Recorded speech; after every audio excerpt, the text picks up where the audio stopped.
Hello everyone. We have just a couple people that have responded so far. We have 9 people in YouTube and 10 people in Twitch. Gosh, I need to get zoned in. Hi Keegs, hi Zach, hi Dylan, good morning. First time you've chatted with us, Dylan, I appreciate that. So, we don't have any chats going on at all currently in YouTube. But there's some folks there. I know that they're there. They're just hiding behind the scenes. That's fine. Right now Twitch is beating them 13-10. But they'll get on. They'll come on as time goes on. So, my name Jakes is here. Hey Doc, my name Jakes is raiding with a party of 31, so we're going to get off to a ripping good start here. I'm kind of just starting in my usual chat room, and we're going to go to our community server here in a moment, show you the good things or the spaghetti works that we have in in the chat room, because that's kind of what's going on. I appreciate my name Jakes coming with their 31. So who's Wise Boost? Oh, who's Wise Boost? I don't know who that is. My name Jakes. Been doing fine. We caught you just in time for the start. That is really, really good. You must have been on for a while this morning already. Left Jake Streak to come here. I could have waited. Yeah, that's right. All righty. Oh, Wise Boost called me a loser? Well, anyway, I think I didn't see it, so that's fine. I appreciate it. He doesn't have to watch the stream if he thinks I'm a loser. That's fine. Everybody has their opinion. I build my way, and other people build their way. So that's good enough. There's room for everyone. So anyway, let's go ahead, and I have up here the community server. So let's go look at what's going on with the community server. Jake said, yeah, we streamed for about 4 hours building out a rocket fuel plant. Cool. Out in the swamp. In the swamp. That's cool. That's a great place to build a factory. So, okay, well, let's see what they've done with my what's really neat. I realized that I was muted when I read Jake's comment, but yeah, he built a rocket fuel plant out in the swamp. And thank you for reminder, Icy Knight. Okay. Push to Talk's brand new for us. Yep. So we still have the slugs moving faster than I've ever seen a slug move in my life. I think I saw a Mercer sphere there too. And there's a couple Mercer spheres that are running around the loops there too. So Marble Madness, anyone? Yeah, exactly. I love watching that occasionally. That Marble Madness. The guy that commentates those marbles as they run down the tracks. No. Yeah. Oh. Gels Marble Runs, I think they're called. Is that what they're called? All right. I think so. Yeah. Okay. So this is Doc's fashionable factory. Slugs running around is fashionable nowadays. So I'm defining fashionable, by the way. Now if I can figure out how to get out of here. This is all pretty neat, but I don't think they left me any doors. And Whitestone is here. He says, hello, Doc and crew. March 17th can't come quick enough. Yeah. And he says, what is this place? This place is what we started calling Doc's Fashionable Factory. But it's been taken over by spaghetti. You see that spaghetti monster there? Oh my gosh. I think it's cool. I think Mega Meaty Bacon Man needs to be banned from the next server. No. Be nice to my friend there. Be nice to my friend. We got a lot of good things going on. We obviously have nuclear pasta that's being built somewhere because they've filled up the phase 5 nuclear pasta so far. He's just taking the word pasta a little literally here. Yes, very literally there. No nuclear plants in there, so it's not nuclear pasta yet. It's just regular pasta. Oh, somebody cleaned up the conveyor belt lines here. Oh dear, now there's only one streaming across the sky. Interesting. So I wonder what they did to replace all those. Okay. Oh, Yeah, definitely that's what very they did nice there. though. They straightened them all up to right here and over there and up. So somebody didn't like all the spaghetti and cleaned up the spaghetti. And I'm sure at some point in time there's probably going to be a train that goes across these girders and stuff here. So what is this? You see those flipping up there?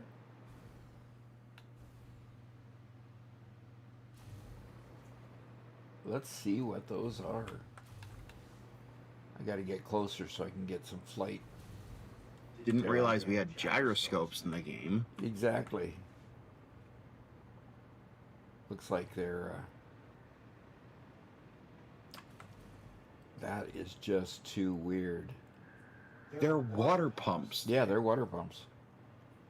They're water pumps that look like they've been squished and contorted in all kinds of different ways. Oh, he was telling us about the new way to flatten things. Well, Oh, that's so weird. then when you flatten them, I guess you get sideways rotation. Yeah, you get sideways rotation for the graphics. It doesn't know quite what to do. It doesn't have the width to do it in. That's That makes funny. my eyes not like what they're seeing. There's something about it, my brain just doesn't compute it right. Doesn't compute it right. That's cool. All right. Let's go see what's going on with this train station over here. Uh-oh. Maybe I'm just not close enough to see.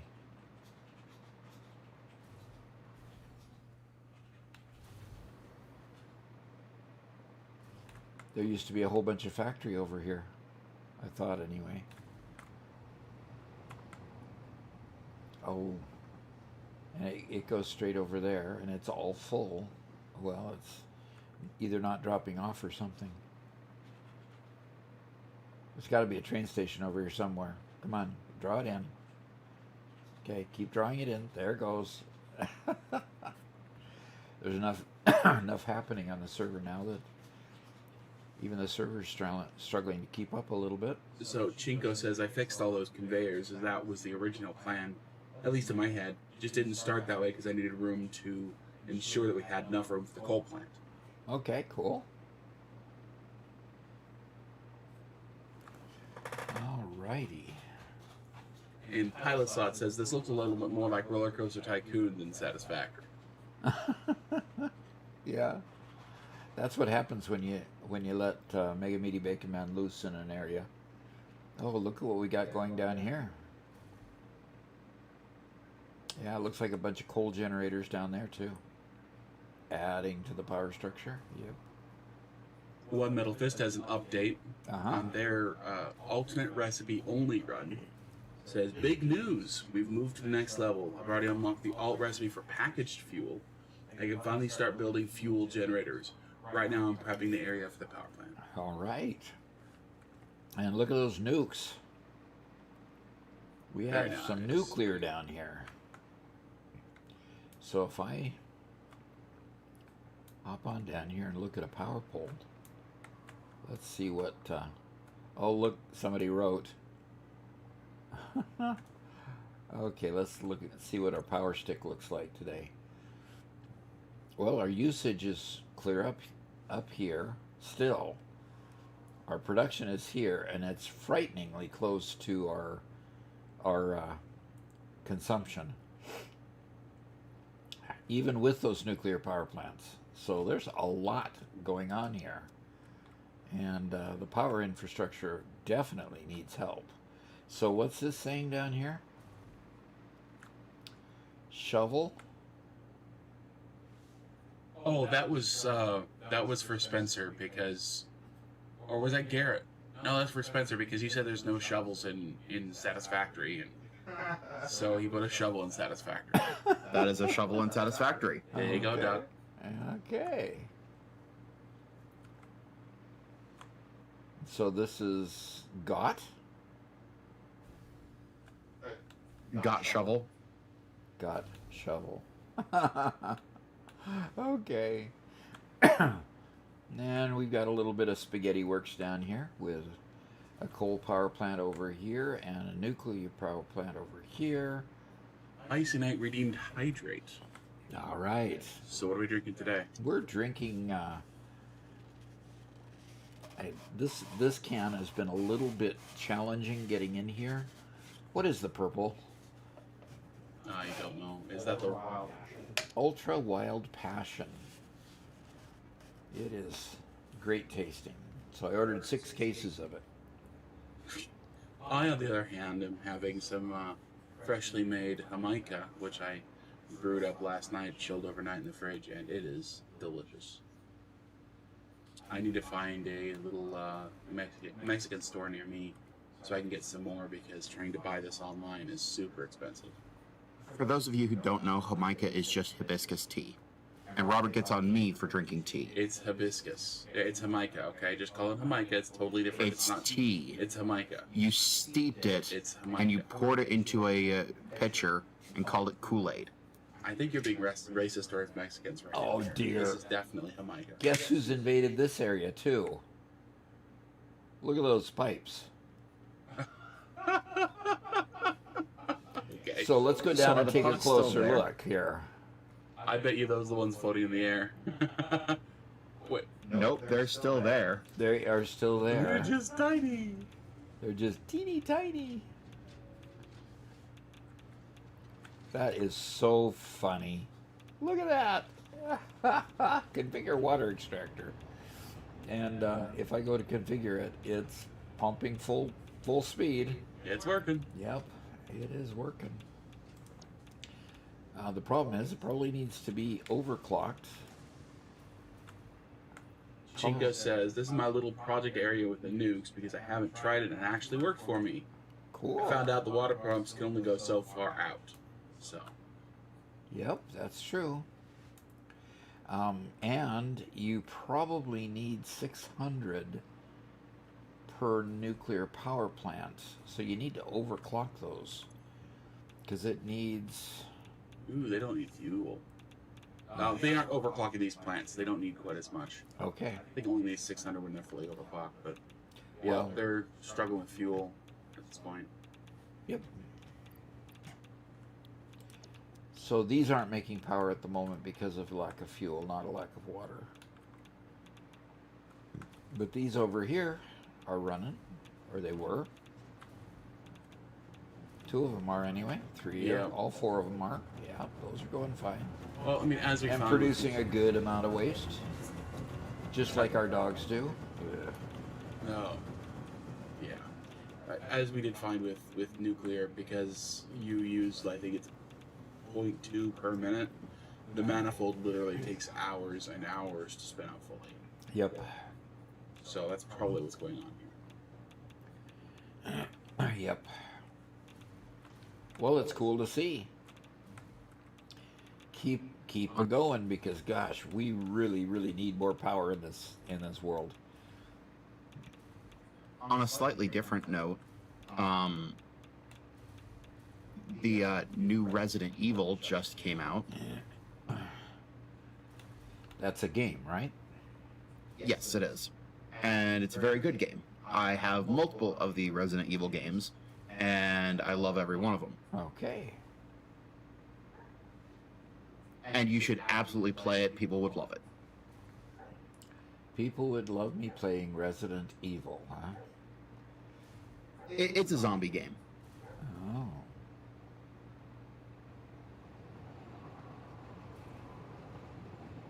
Okay. All right, hey. So Whitestone asked, he has a question. Uh-huh. Will PAX be making a comeback later on, or maybe like a PAX 2.0? Let's talk about how that might look on Friday if we can. If it made a comeback, what would it look like? What would you want it to look like?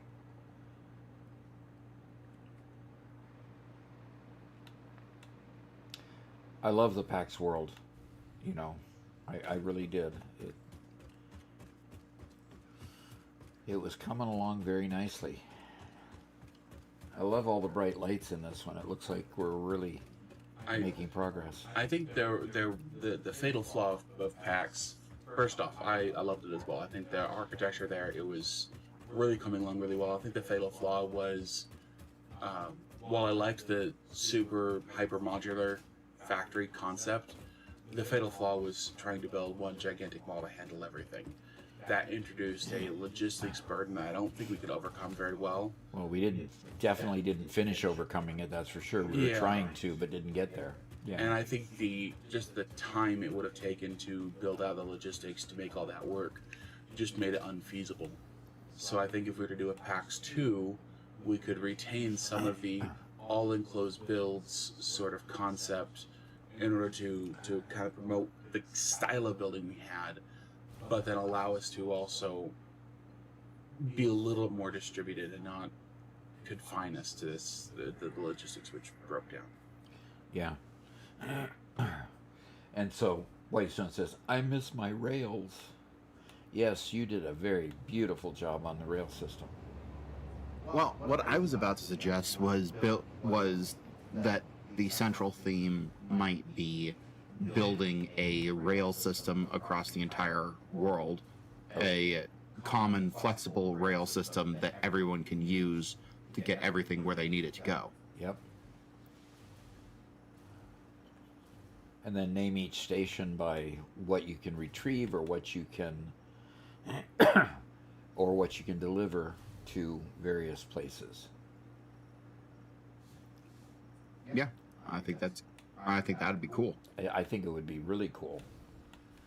Especially since we've got some people like Whitestone who are really into logistics and stuff like that. Yep. We have I think I've been to this sulfur node before. I think it's just an impure node. Yeah, it's an impure node. And it's got a minor Mark III.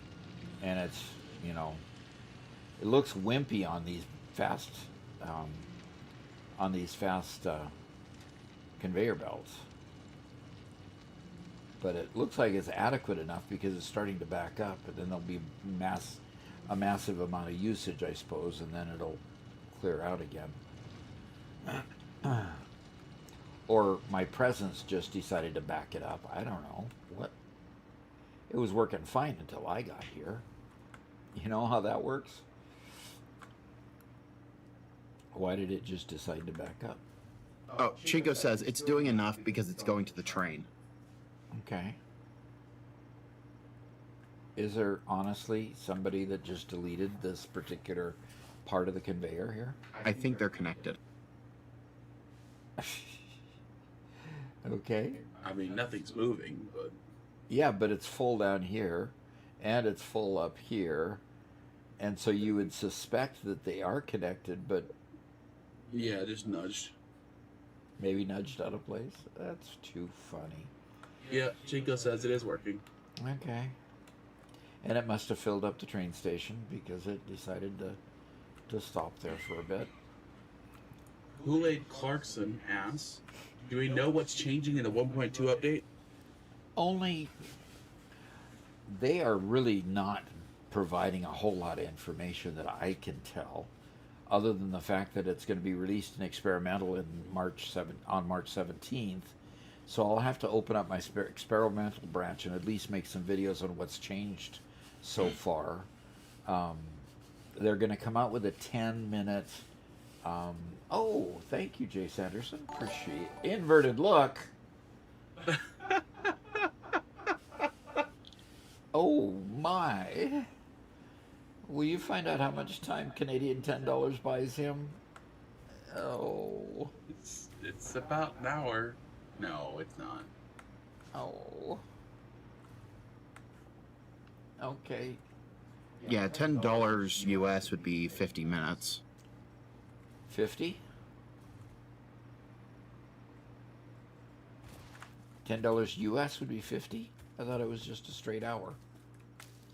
That's because people are usually paying in pounds, and pounds are more valuable than the dollar, whereas Canadian dollars are less valuable than the US How dollar. much is the Canadian? 50 minutes. So go ahead and invert the look direction. That's it. There in the menu in the game. Oh, that is so painful. So Nero says there's a new content update coming. There is. Yup. And Vexel says, I thought they already released it on experimental. No, March 17th for the release. The 17th for them to announce when 1.2 is coming out. But anyway, we'll see. We'll see what actually comes out on the 17th. They reopened the experimental branch, is what they did. But 1.2 is not on the experimental branch yet. Oh, Butterfinger as well. I'm still looking for inverted look. Push to talk. Scroll up just a tiny bit. Nope. On the right-hand side, go back to controls. Right there. Up by one. There you go. I couldn't find it, guys. I It just wasn't there. just couldn't find it. The best part about it is that you get double time for this, because you get both the 50 minutes of the inverted look and then 50 minutes of him trying to decondition himself from the inverted look. Exactly. Oh gosh. I'll just continuously go sideways, okay? Thanks, How about Jay. that? How about if I turn my mouse upside down? Would that work? I wonder if that works. Now you just have to use the pads of your hand for the left and right click. Exactly. Something like that. Oh, that's awful. Still awful. Okay, fine. Oh, I'm not going to be able to do anything this way. Oh, gosh. And then left and right is backwards when I turn my mouse upside down. So Yeah, I that's mean, worse. No thanks. That doesn't do any good.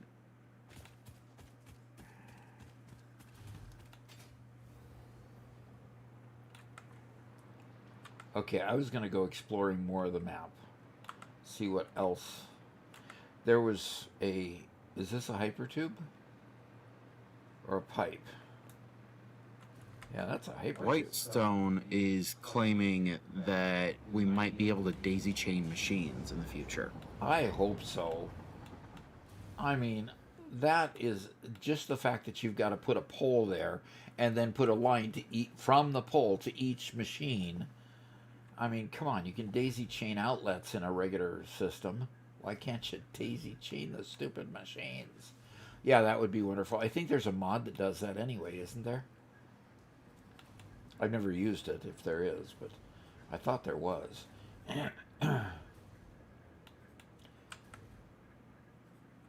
Oh, I am on autopilot. Hey, Doc. Yes. You did get a Butterfinger. I did not get a Butterfinger. There have been a lot of chats here. I do want to update on One Metal Fist. Said at first, I didn't realize there was an alternate recipe for fuel. I went down a rabbit hole and I found out it's actually under the packaged fuel alternate recipe.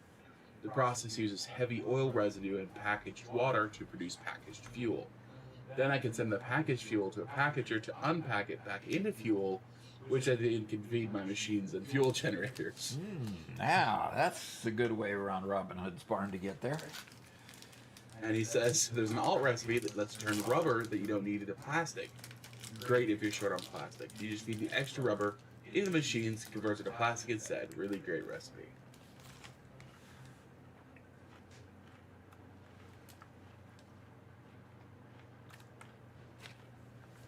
That would be an interesting recipe to have. Put a smart splitter where you're using your rubber, and take that take the overflow from the rubber, send it to make plastic, and send it to your plastic line. That would work.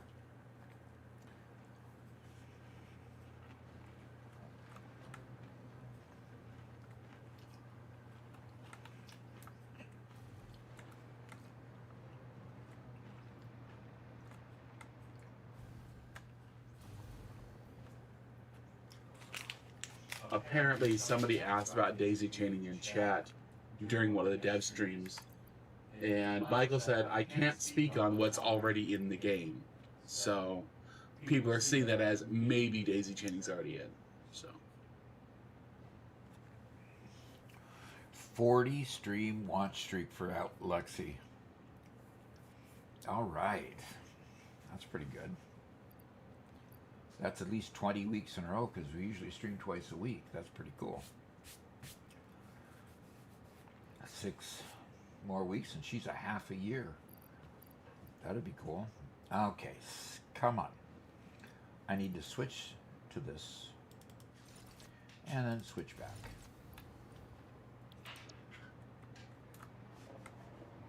One of the up, down, over, round. Come on. I'm looking for the end of this hypertube. That hypertube goes on forever. That one there. So I'm looking for the end of it, so I can get in it and go to wherever it leads. I'm wondering where it goes to.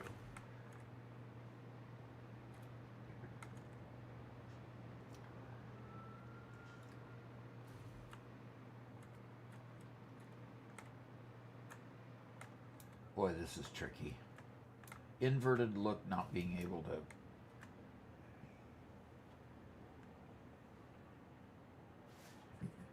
And we got a first-time chat from Leifba, who says, hi, everyone. Hi, Doc. Joining the stream for the first time to say thank you for all the great content on YouTube.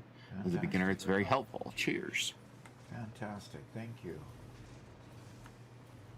Okay, so it goes to the wall here, which means it's probably outside if I could only find a door. And I could do Robert's trick. it would save you time. Oh, look at this. These are all made with ones. Yeah, so you get the better wall texture.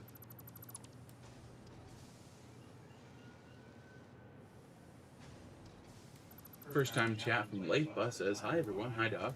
Joining the stream for the first time to say thank you for all the great content on YouTube. Hi. As a beginner, it's very helpful. I just read that. Oh, stop. Really? No, he didn't. Yes, I did. Really? Okay, Yes, I did. we'll pretend like you did. I had the button pressed down and everything. That's crazy, because I don't hear things unless you press the button. Samuel Snackson, no. I don't know how Samuel it was. Snackson came? Stop, guys, stop. Shh, don't defend him. Gosh darn it. What's the problem, Doc?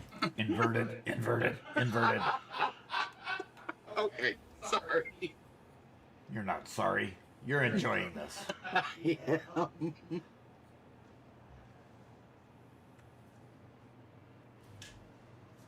It's the only entertainment that he's allowed in his basement. Oh dear. This is just a loop. There. So you get in the loop there. Okay. I really want to go on this little trip here. Okay, if I could just figure out where I'm at.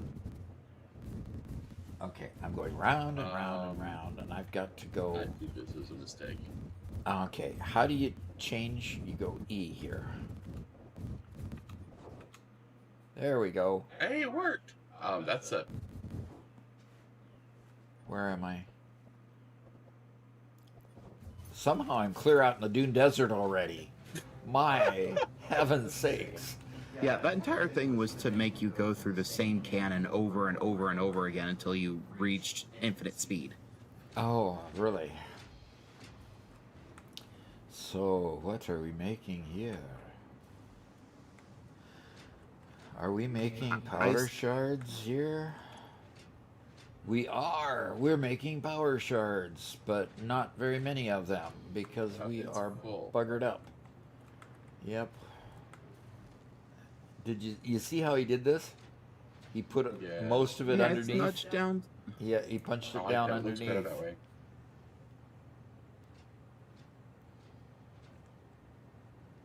But it's So- completely full, but it's not getting rid of its dark matter residue because that's the input side. Icy Knight asks, did you invert the X and Y or just one? It's just inverted look. You only get one. And okay. Jay said that asked, can I pay to make the movement keybinds inverted too? No, you may not.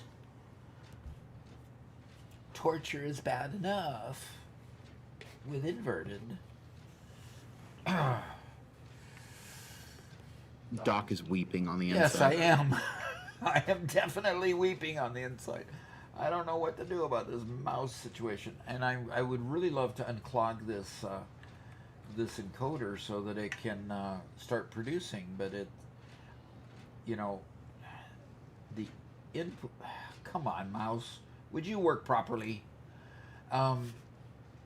It can't get rid of the power shards. The power shards are a problem. So It's just the output. Yeah. yeah, it's just the output of the power shards. The storage is full. Okay, let's find the storage. Where are the power shards coming out? They should be coming out this direction. Right there. That storage is full. No room left in the depot. Okay, fine. One Metal Fist says, you're right, it is a lot of work, but it's a second recipe in the game that you can produce a huge amount of fuel. The other one is diluted fuel, but that one requires blenders, so it comes much later.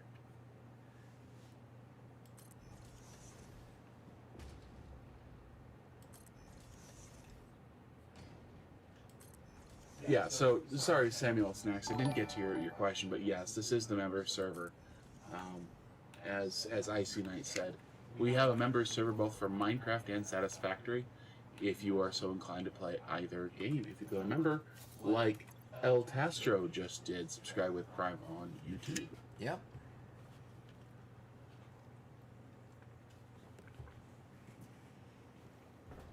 Okay.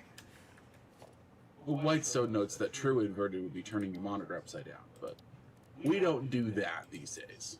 That's a bit hurty the brain thing.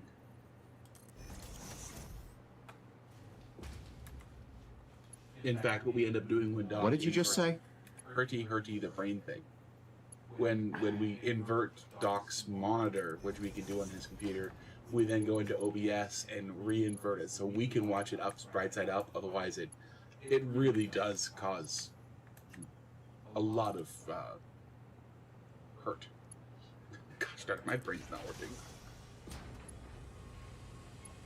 Yeah, you said hurty the brain thing. Yes, and that was supposed to be comical, but in the end, I couldn't come up with the right word. It's dizziness. Gosh darn it. Vertigo. Robert, you're not a kobold, Robert.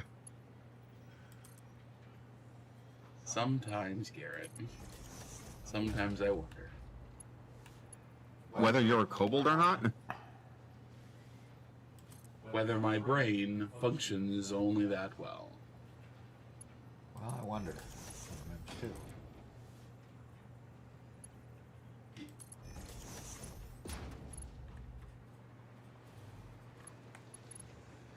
I'm succeeding in actually getting something connected here, but why did you attach to that?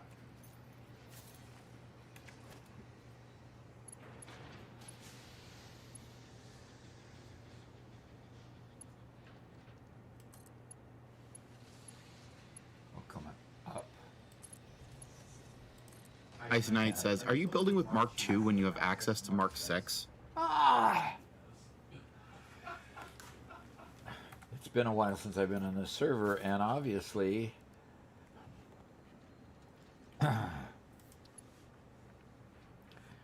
and let's and this one is a 4, and I'll have to upgrade all those that I did. Ice Knight says, push to laugh, Robert. We haven't got all those buttons enabled. We've got a bunch of buttons we need to do for various sounds during the stream. Yeah, I have to say it feels very, very weird to intentionally push to talk when I'm laughing. It turns a, instinctual response of humor and turns it into a mechanical, I'm going to laugh for the audience so they can hear me laugh. It just feels weird.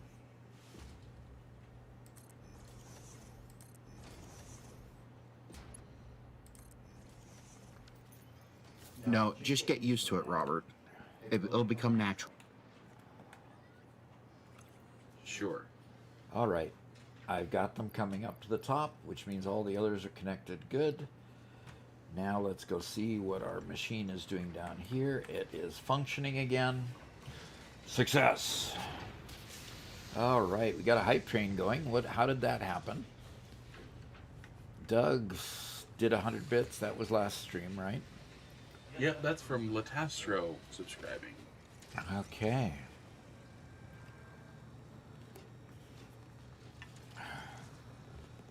How much more time do I have to be inverted? This is quite the system going here. You've got more than a half an hour left. No, I don't. Can't possibly. Unfortunately, that does seem to be the case. What time do I get to put my screen back in order, put my mouse back in order? A little after 10. Really? 10:10. Oh. By the way, everybody, I do have the update that everybody's been waiting for. After the Burger King McDonald's spat that happened a couple days ago, I'm proud to announce that Wendy's has gotten in on it. The Wendy's CEO went in, cooked his own sandwich, ate it, and then went over to their Frosty machine and got a brand new Frosty and, made Oh my gosh. sideswiping McDonald's Frosty machines never working. It's a feat that McDonald's could never perform on their own. That's cool. I love it. I have to say, I don't think that I have ever eaten at a Wendy's, but I do appreciate their ability to meme.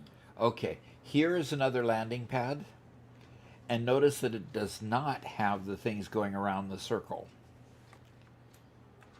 Is this because this one is not... Oh, yeah, it does have the things going around the circle. So that Weird. must They be a definitely weren't natural there a moment feature ago. of it, Robert. Yeah, it must be. And that's about all the landing pad is good for, is a good display of something cute to look at. It's definitely not very effective.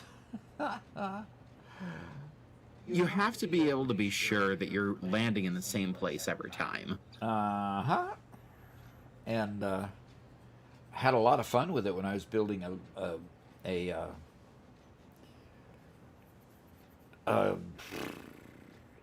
hypertube cannon the first time I ever did it. I put about 4 of these out in the middle of the grassy fields, and I did a hypertube cannon for the top of my mega factory, and splatted in it and splatted outside of it and died several times. That was fun. And see, obviously, this hypertube shoots into there.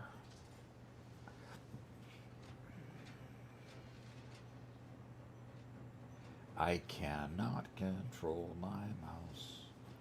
Okay, let's see what else we have going here. I like synthetic power shards. I like the fact that these synthetic power shards are being made. That is way cool. Everything looks like it's running effectively and efficiently. I like that.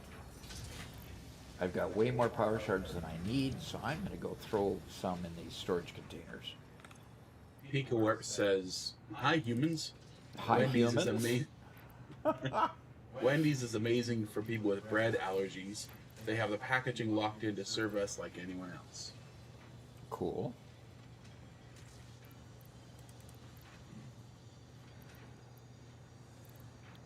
Okay. Yeah, Wendy's burgers are good. I guess when it comes to Wendy's, Wendy's are good. They're nothing special, but I mean, it's Oh, a I fast like food them. joint, right? And it's like McDonald's is worst food overall, but their sauce is really good. When I took my when I took my grandson to the monster truck rally, we stopped at a Wendy's along the way, going to the event. I like it. It was nice having a Wendy's because I hadn't had a Wendy's in a long time.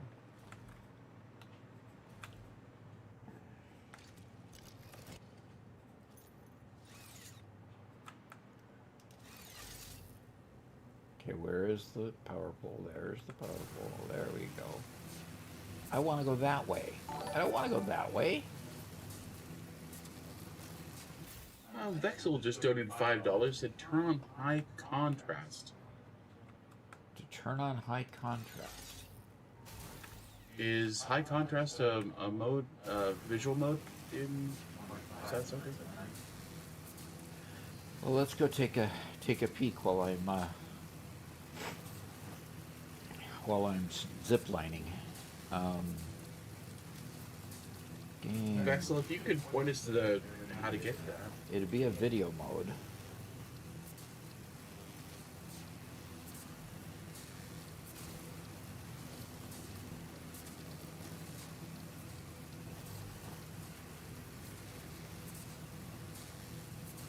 I mean, It's under accessibility, not video.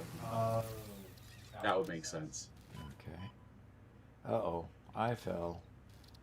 So, motion sickness general. Visual aids. Okay, if anybody's seeing high contrast along the Oh, way. right there. Nope. Going back. Down. There you go. High contrast build and dismantle That's mode. all I see, yeah. Okay. Well, let's apply that. See if it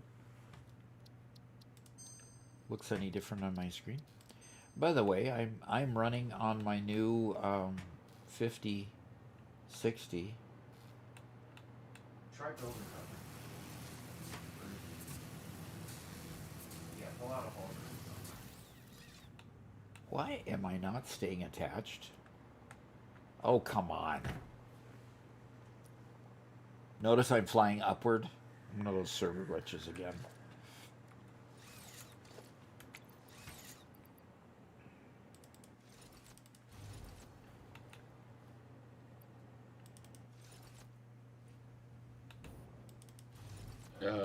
I see that it was a 4070 Ti.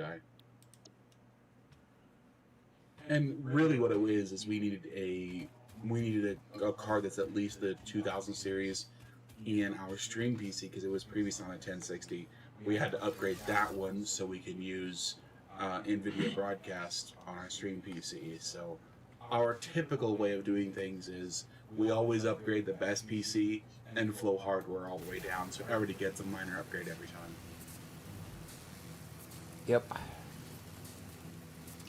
And he left the video card on my desk this time, and so I was sure that I was getting an upgrade, and it turns out that I was not getting an upgrade. Yep, It was the the Stream Stream PC PC. getting the upgrade. I'm I'm so sorry. sorry. It would have been such a big upgrade for me. Yes, it would have. Too much for you, actually. I'm And sure Pika you said- couldn't have handled it. Pika Warp says, "Hey, I upgraded to a 5060 last year. Huge performance upgrade to the 1050 Ti." Oh, absolutely Oh it my would be. gosh. I'm pretty sure Garrett's actually already on a 1060, maybe even a 1080. So So, yeah. Yeah, I've got a 1060. We've got to upgrade Garrett's motherboard before it can handle even a 4000 Well, series video okay. card. So, When I said 1060, I was talking about the computer I'm working on now, the office one. But I do have a 20 series card on my computer back at the house. that's where it is. Yeah. Jay Pollen says, "Stream PC is the favorite son." that's the favorite son, huh? Yep. Apparently. No, I have 40 series cards of mine for the video editing. So me and the Stream PC are about equal. Honestly, Robert probably should have gotten that 50 series card. Yeah, Doc, we just swapped out. It's not like Satisfactory can actually make use of the power. All in favor of taking Doc's brand new toy away from him, say aye. Aye. No. Since my vote counts 51%, I just won, right? Yeah, dang it. That said, I do know a game that would take advantage of your 5060, Oh. Okay. Resident Evil Requiem. Oh, okay. Oh my So I gosh, better can you play that, imagine huh? Doc playing Resident Evil. By the way, Icy Dad also voted, if that makes sense. You Oh, know, he that counts. voted against me? Yes, definitely. Oh. Mm-hmm. Yeah, Okay. Whitestone says he's in the same boat as well. He has to upgrade his motherboard before any sort of video card upgrade is going to help.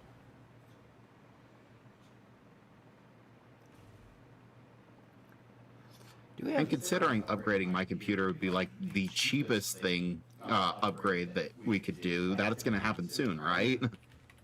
Oh, I'm sorry. What were you saying? What were you saying, honestly? Since upgrading my motherboard is the cheapest upgrade we could do of all the things that we're doing right now, that'll happen soon, right? Okay, well, we'll have to see. I've spent quite a bit of budget on various items. There's no way I can fight this creature upside down. Nope. Not even with him fighting back. Well, if he was fighting back, I'd be in real deep doo-doo. Oh, Vexel says high contrast is a computer setting, not a satisfactory setting. Oh, well, interesting. And Icy Knight suggests trying left shift, left alt, and print screen all at once. Left shift, left alt, and print screen all at once. That's a keyboard shortcut that I'm not aware of. Yeah. I don't know. Is it damaging? These are just lights way up there, aren't they? What are they? Yeah. Are they... That looks like a power tower up there. Oh, yeah. Or a radar? No, No. nope, those are power towers. Cap One Eye is here. You can see the power tower over there. Adrestea has some excellent news. Yes? Adrestea says, I am my own favorite person, so I get what I want, the best quality. Today I got luxury chocolates delivered to celebrate my scan results from last week. Came back all clear. Yes. Yes. Congrats. Congrats. That is always That is relieving news. definitely something worth celebrating. Definitely. Now we've got plenty of people that join us that have health issues that we all keep in mind in our prayers, and it's nice when we have prayers answered in a positive way. We always have prayers answered. Sometimes the Lord just says no, but We had several yeses lately, and that's really, really good. I'm gonna run around this mountain. Hey Vexel, we're on Windows 11. If you, I'm seeing contrast themes, but I'm struggling on Windows 11 to find actual high contrast. If you could help direct me a little bit better, maybe we can get Doc to do the high contrast thing. And Captain One Eye, you're gonna get that slight echo, unfortunately, when Garrett and I are talking. We're now on push to talk, which should improve the overall audio quality of the stream. But yeah, we're experiencing some growth pains.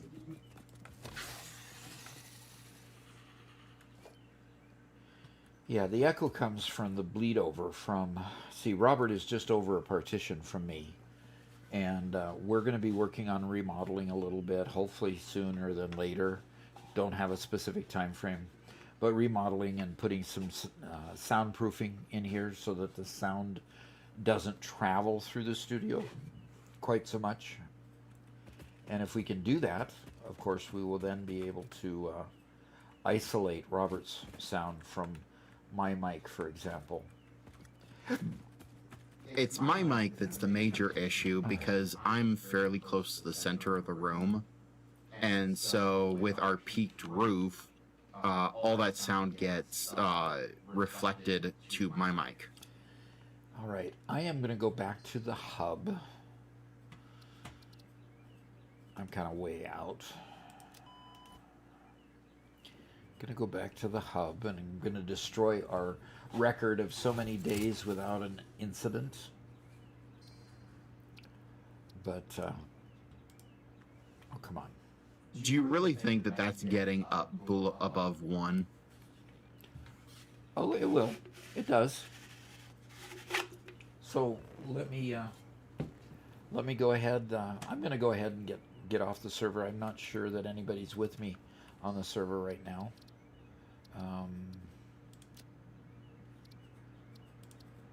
Yeah, I'm the only one playing looking on the server right now. So I'm going to go ahead, and I need to exit to my desktop and change my mods, and I'll do that here very quickly because it's easy to do. Satisfactory mod manager here. I've not accepted any updates so that I didn't have to worry about.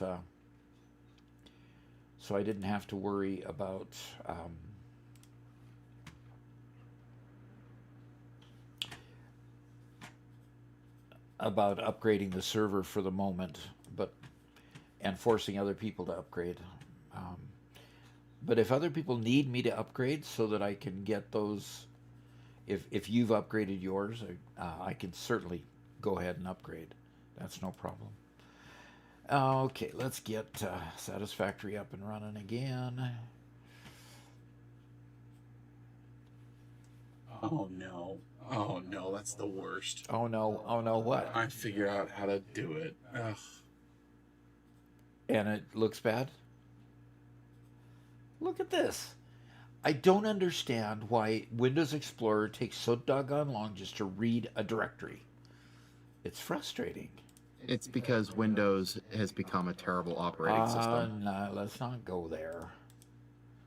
Let's not blame the whole operating system because I complain about one thing. Let's talk about OneDrive. I happen to love OneDrive. It's you two putzes that don't understand how to use it effectively. We understand it just fine. We just don't want to use it. That's fine. That's your requires privilege. But don't complain about it if you don't use it. No, we can't not use it. That's the problem. They don't give you a choice whether to use it or not. Yes, they do. No, they don't. I cannot save anything to the desktop because the desktop is in OneDrive now. Doc, you can no longer use your computer without logging into a Microsoft account. You can no longer do 90% of stuff without. Okay, fine. I'm not going to argue that much of a point. I'm still inverted. Yes, because it's game based. How much longer do I have to be inverted? Oh, 20 minutes. I'm not in the right world.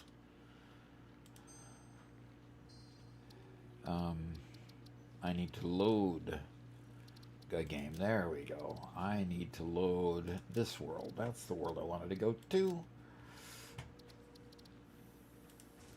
I got into the world I was making for ping players for their video.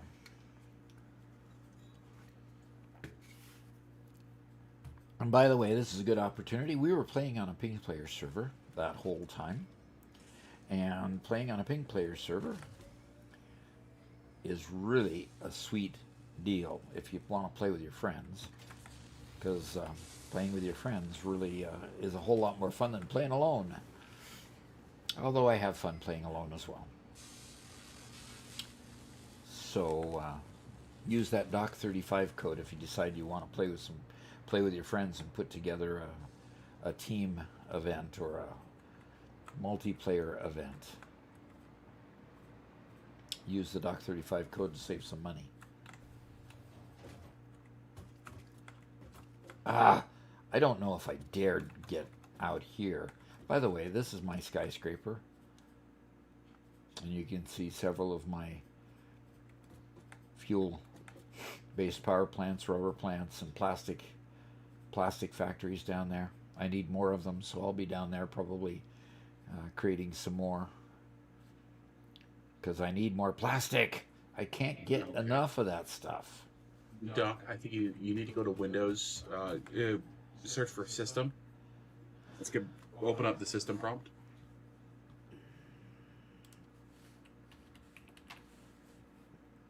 This one? Yes, sir. Go down to Accessibility on the left.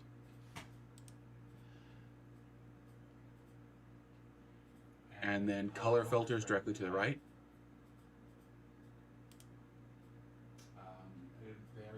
Push to talk. Click on Color Filters, turn those on. And scroll down just a little bit and click, instead of grayscale, go to the inverted at the bottom of the screen. Excuse me? That's the inverted. That's what they were looking for. I'm not going to invert my whole screen. You can That's click not. it back as soon as the time's up. Oh, this is sad. It's bad. This is sad, bad. You've got to Don't close that window so we can get it back as soon as possible. This is the inverted they wanted me to use? This is it. Oh, Wait meaning till I this can is turn all back to right side up on the game part? No. This was a second donation. One was inverted controls. This one is Inverted colors? Now you just have to flip your monitor upside down. No. No, that unfortunately is banned due to the issues, but That is banned due to the issues, you say?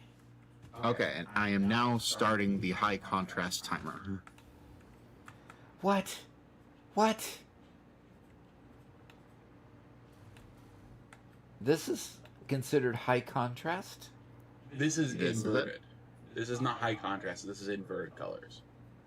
But this is what the guy who wanted high contrast was looking for.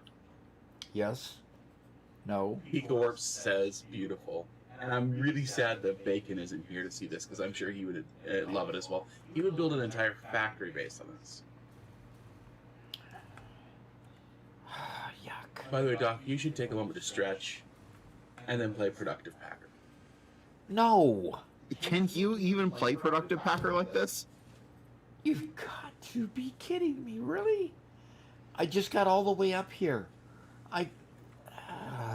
It is a long ways down to get. I mean, it's all the way down there.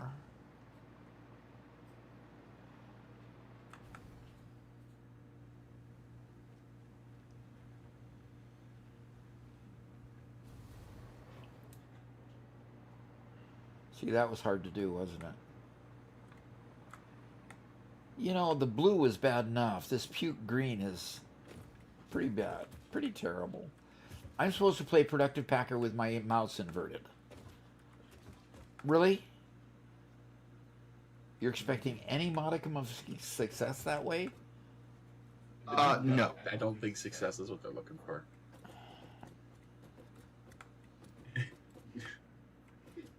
Adder says, I do not care if it's feasible. Play it. Oh, that's ugly. Oh, my mouse is inverted in the game.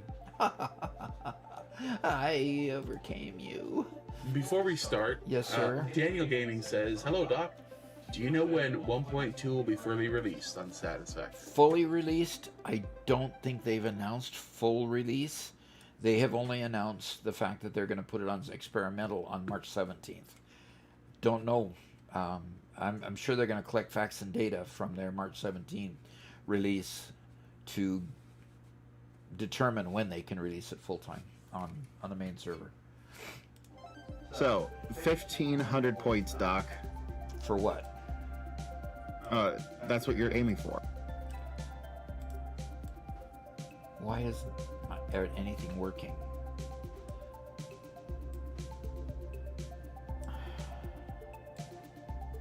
Oh gosh, I'm not doing any good at all.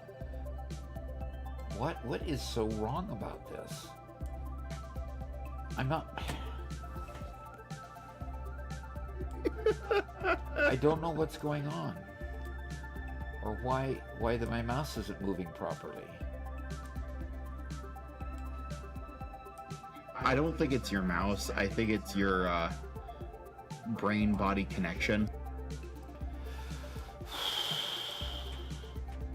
And it's got 0 points. Just because you didn't send it yet.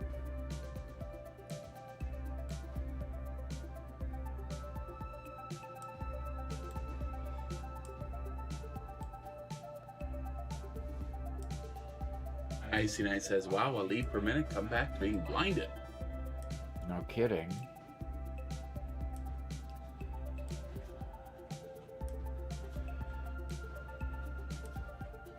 It finally gave me something that was high pointed. High points.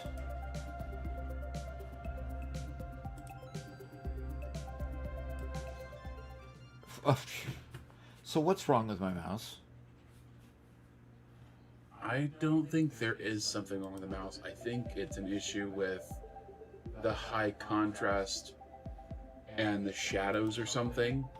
Is my guess. So it's the actual location of it is a little bit different from your perceived location. That's my guess, but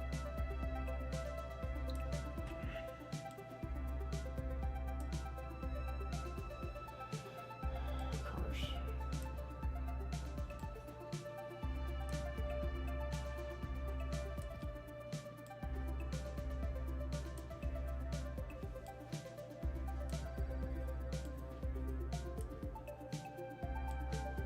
Jay Fallon says, it's all in your head. Yeah, it's all in my head. You're right. Yeah, sure. Right. That's probably more true than I'm willing to admit. What?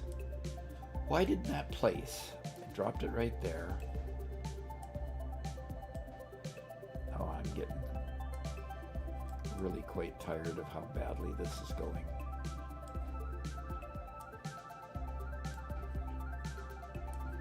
It disappeared just as I got there finally.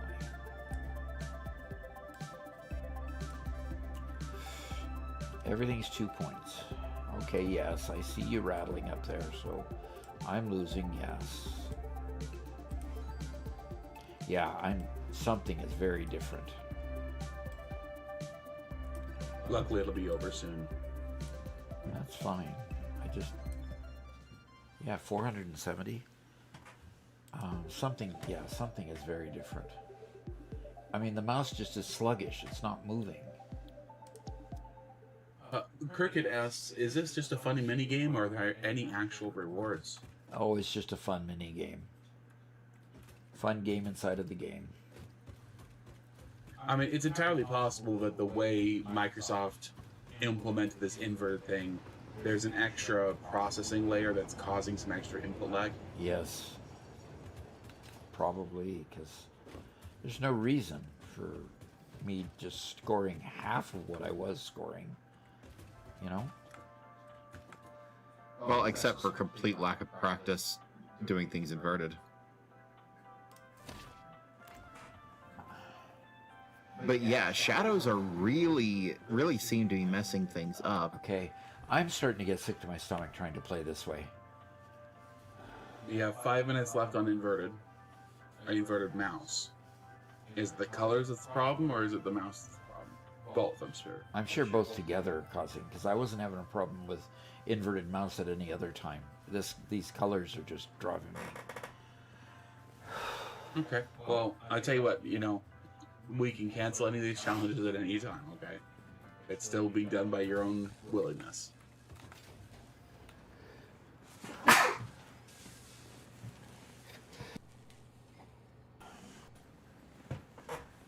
sorry about that. You caught the second one. New comment from Calf here. He says, "Hey, Calf here, long-time viewer, first-time blind man. Why are we looking through Enderman vision?" Oh, because somebody actually bought and paid for this torture. Bought and paid for this torture? Can you believe what I just said? Okay, I got something over here. What is this? Can I even recognize what it is in this color? So, Crooked Lip, no, this is... Those are the AI limiters. Productive Packer is just for fun. Yeah, it doesn't give you any game benefits whatsoever. I think I was building... Yeah, Vexel gives you permission to turn off the high contrast. Oh, thank you.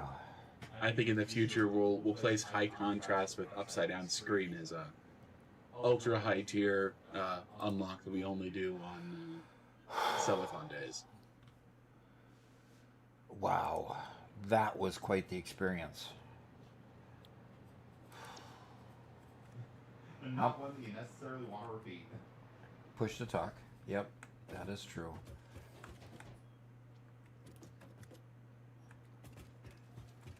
I think I'm going to knock out a wall. I think I need more factory over here.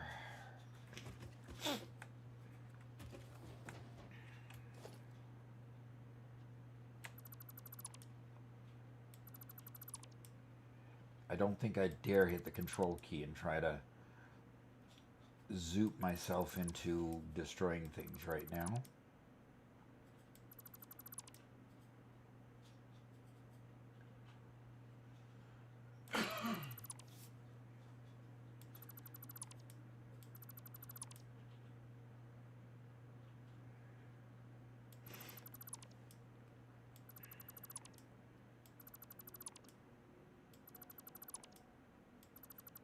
Chinko says, because the Enderman can, he bought it with...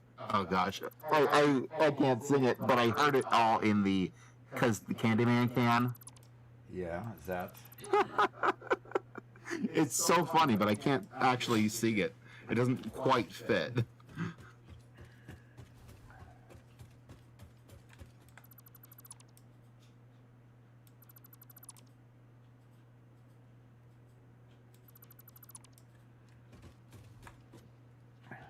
Now I'm going to try to zoop. So much for zooping, right?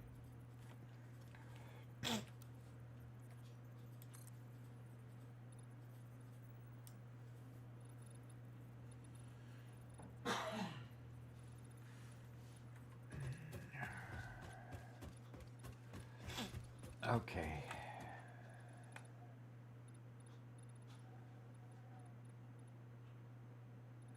I don't want quite that much floor. Jay Fallen says, looks like Doc's just getting used to inverted look just in time for it to run out in about 2 minutes. Just in time to go crazy again trying to get adjusted to not inverted.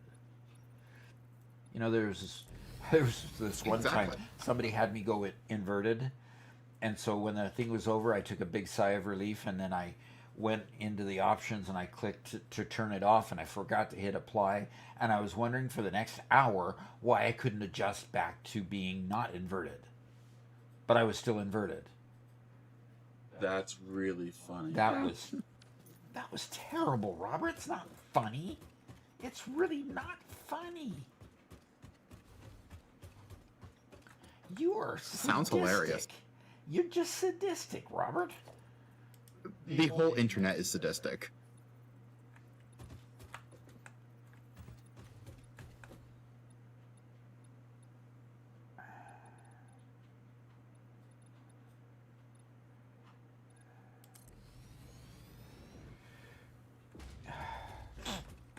Yeah, this is definitely not something that's unique to us. What's not unique to us? Sadism. Oh, yeah. The desire to see somebody go through pain and agony. Jinko says, Doc Dunn learned his lesson that day. Yeah, I did, somehow. I learned something anyway. I'm not quite sure what lesson I learned. Oh, gosh. This is terrible. It's why I still think that my exercise stream idea would actually work out really well. Exercise stream? As much as I would hate it. Yeah, Richard Simmons used to do that, too. You could be just like him. Not the kind of exercise stream I was talking about. Garrett, what kind of redemption would it take to put you in a leotard? Garrett, come on. You know, I'd do that for $300 or $400. I would deal with I would deal with having that online forever for $300 or $400. The problem is they would also have to donate to have me physically present in a room in order to facilitate it. Because no. And it says Garrett with a headband. Garrett There you Simmons. We started a revolution, Garrett. No, but if I remind you, the entire idea was that I'm like playing a video game or something, and somebody can donate to get me to force me to stop and immediately do a quick exercise and come back to it, no matter how badly it would ruin the game. And you may change your look back.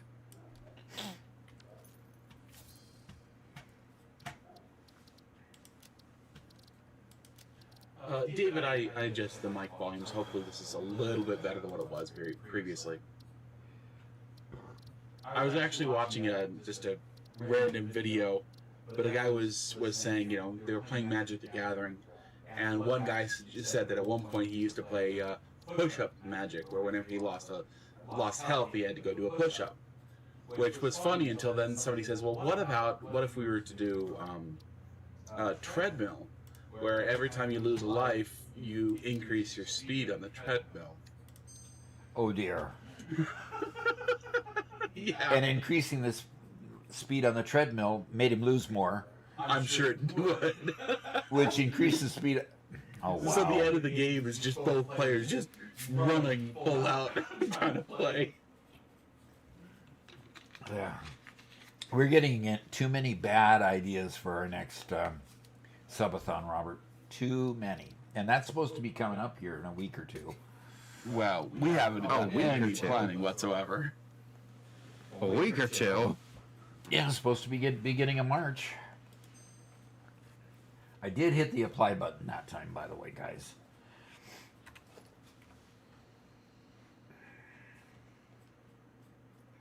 Much better. I don't know how that got out there, but...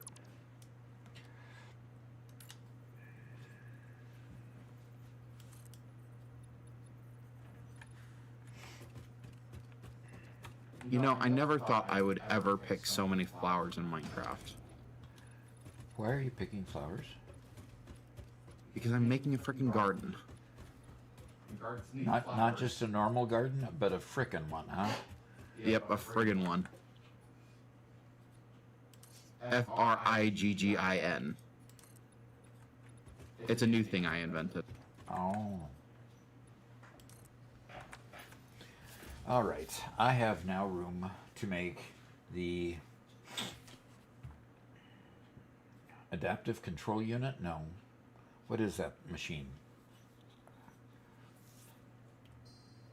Testing my volume. It's a little bit higher than what it was before, but it looks like it's about the same as what Garrett's is. This should be a little bit better, a little more clear on my voice. Let me know if you guys can hear the difference. Yep. Okay. Assembly director system. I only need an assembler. I need the supercomputer and an adaptive control unit. You know, Captain One Eye, I actually have the materials. I'm going to be planting tomatoes this year as well, because Garrett's been doing such a good job making his pizza, and the one big thing you can do to improve a pizza is better pizza sauce. So we're going to plant your own tomatoes this year. At harvest, we're going to can them and do everything to try to make our own pizza sauce, which should be fun.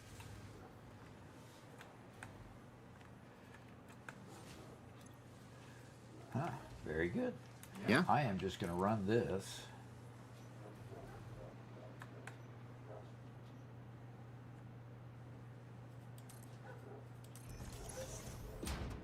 Straight over to here. Captain One Eye says a neighbor, a lady, he buys his plants from for $2 each. That's pretty nice. So you don't have to do any of the starting or anything else. You can just buy saplings. That's really nice. Only $2 each? Dang, that's a deal. Okay, next thing. Oh, parts. Whitestone says, anyways, I think that's about it for me today. You guys have a great rest of the stream and later all, and be nicer to Doc. That's not likely to occur, but thank you for the good well wishes. Yeah, his neighbor has a greenhouse, so she can start them early. Cap One Eye says, I'm in a very cold climate. Ah, okay. Nice. When we were down in Arkansas, my sister had a little greenhouse that she could use for that kind of stuff. Unfortunately, you know, even though it was kind of it was a delivered greenhouse, I believe, we weren't able to bring it up with us, so we're gonna have to get a new one built one of these years. Yep. Yeah, once it got assembled on site, it was too big for us to haul up here, so.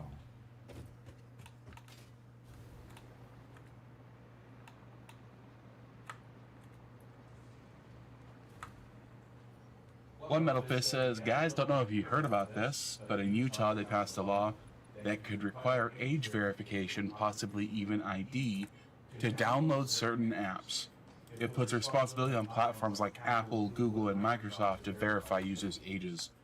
This could create serious problems for open systems like Linux, where software distribution doesn't work through a single controlled store. Yeah, it sure could. There are so many pushes by so many different governments in a million different ways to try to do age verification Yep. stuff. And yeah, Yeah, and the thing is, it's being pushed by parents who want to subjugate themselves to being to the government being their parents for them, to stop their kids from downloading stuff that even the parents don't want. You know, a lot of that's happening to, you know, sites that we don't talk about and we don't, you know, facilitate ourselves. Those kind of sites are being, you know, restricted by a lot of state governments too. So yeah, that could be challenging.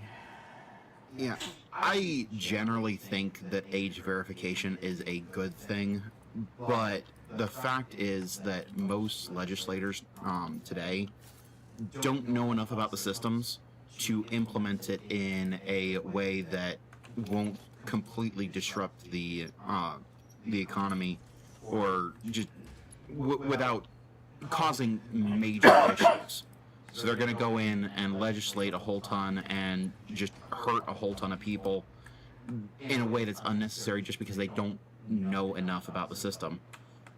And that's the only thing I have against it. The age verification itself, good, but we need a good system to do it, otherwise it'll just cause more harm than good. Jay Fallon says, if only there were people in kids' life whose responsibility is to keep them safe. Yes, exactly. And while I at first I really agree with that, but on the other hand, is it possible for a parent to always keep up on every single individual brand new scam that comes out for kids. I mean, come on, like, I grew up in the 90s where all the new action figures and toys would come out, and Doc and Mama Doc never had any clue what the new thing was, what the new fad was, you know, and there are times wherever a parent just asks a kid, hey, what do you want? I want this. Okay. And there's no way for parents to always keep up on the hidden dangers of these products that are being created to cause problems. And so while I ethically agree with the idea of letting the parents be the ones to control, make sure their kids are okay, I don't know if even well-meaning parents can do as good of a job as what they would like. That's what the parents themselves would like. Yeah. Yeah, it's probably I true. genuinely think with the situation that exists today, the only way to keep kids actually safe from the things that they can encounter on the internet is to ban them from it entirely. And that's not really a feasible option, especially when you want kids to become technologically literate in their adult lives.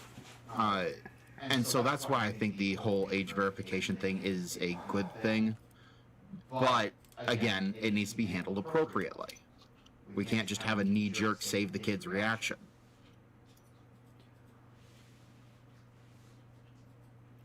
Well, the person who introduced this subject about the Utah law, what do they think about the Utah law?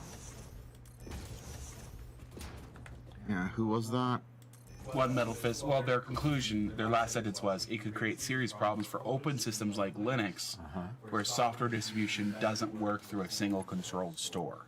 And that's where I've been hearing the subject a lot, is from that angle. Okay. Also the fact, and one thing that keeps getting brought up is, it's Linux, which means there are so many people who, it's just some dude in his garage building his own distro and throwing it up on a website for people. What about, you know, so there's so much open source stuff now, it all has to be age verified, age controlled. Yeah, that would be Somehow. a nightmare to try to enforce. But Captain One Eye says kids under 13 don't need phones or tablets, they need dirt and pedal bikes. There They you don't go. need tech. Yeah, So true. I actually disagree. While the kids do need to spend a lot of time outside, Under 13? under 13, kids need to be able to have that tech to become technologically literate. Well, I Add to that technology is the main method by which kids are social nowadays. Not allowing kids to have technology can seriously... you realize you're expressing issues contrary to what I think. Okay? We're not allowed to disagree with Doc. No, not allowed. Not allowed. I'm just sharing thoughts. Okay. Don't mean to shut down discussion, but I happen to agree with Captain One Eye, Cap One Eye there, simply because, you know, kids are struggling right now. And part of the challenge is the schools add to the problem instead of helping the problem. Britta's having a hard time now with the school in middle school, and that's right around that, 13 age or even a little younger, requiring them to have tablets, requiring them to have access to email so they can email their teachers and other students and, and get their assignments and work on their assignments. So, we've got other places that are almost forcing the issue, unfortunately. So here's the issue. They're never going to hand in worksheets or paper files or anything like that when they get into an actual job or any sort of government situation in the future. It's all going to be done through some sort of online form. And so expecting them in their formative years to interact with an obsolete system, I don't think is helpful. What they need to do is let kids grow up before they introduce all that stuff. And that's the point of the 13-year-old age. Let the kids grow up, get physically able to handle things, get their imaginations running, and learn things the way that they ought to before they're introduced to all of the extra um, overhead of learning the electronics too. They just need time to grow up before they get bombarded with all this stuff.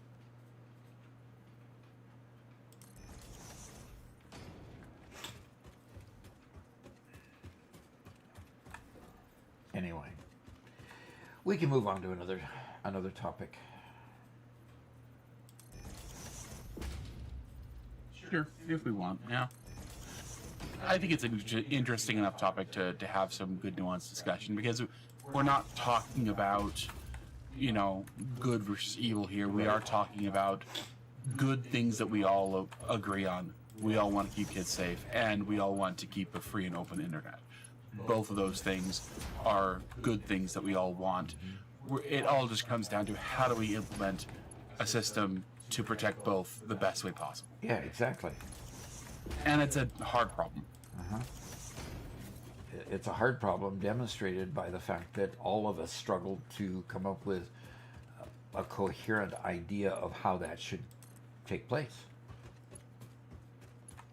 We're, you know, we have vehement disagreement just among all of us.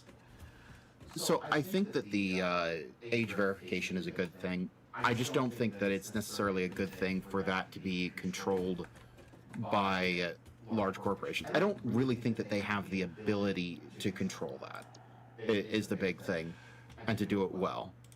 I think that there is a way through blockchain that the government can set up just basically a list of names and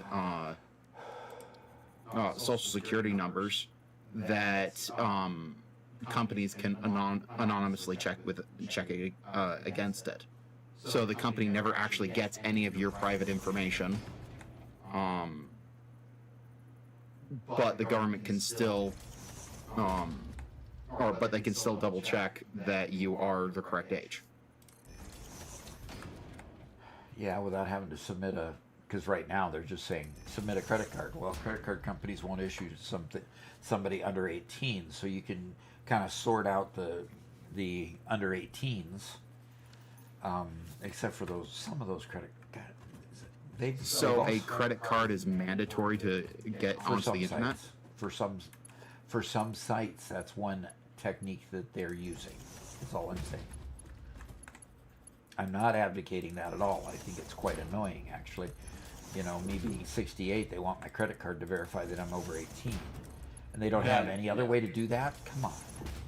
I mean, if anybody gets annoyed with the two-factor authentication on every single website constantly breaking and making you, check your phone, now check your email, now check your other email in order to log in every other week, it would be 10 times worse with this system. Uh-huh. Absolutely would. It is a hard problem with an easy solution. It's called parents need to parent. Okay. Yeah. Okay, I will also point out that before the age of technology, most parents could say, bye, have fun, and the kids would just run around outside all day with zero supervision. Okay, and your point of that is?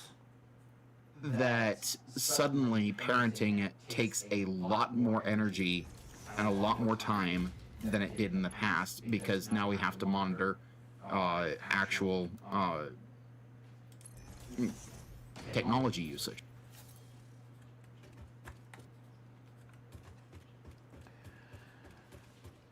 Yep.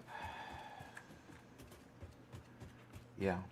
It did get exceedingly more difficult in my age parenting my kids than it was for my parents. I remember just, hey, come back at 5 o'clock for dinner. You know, okay, fine. And I had my bike and I ran off and did my thing, you know. And you know, I was a relatively good kid, so I didn't have, you know, I didn't worry my parents a whole bunch.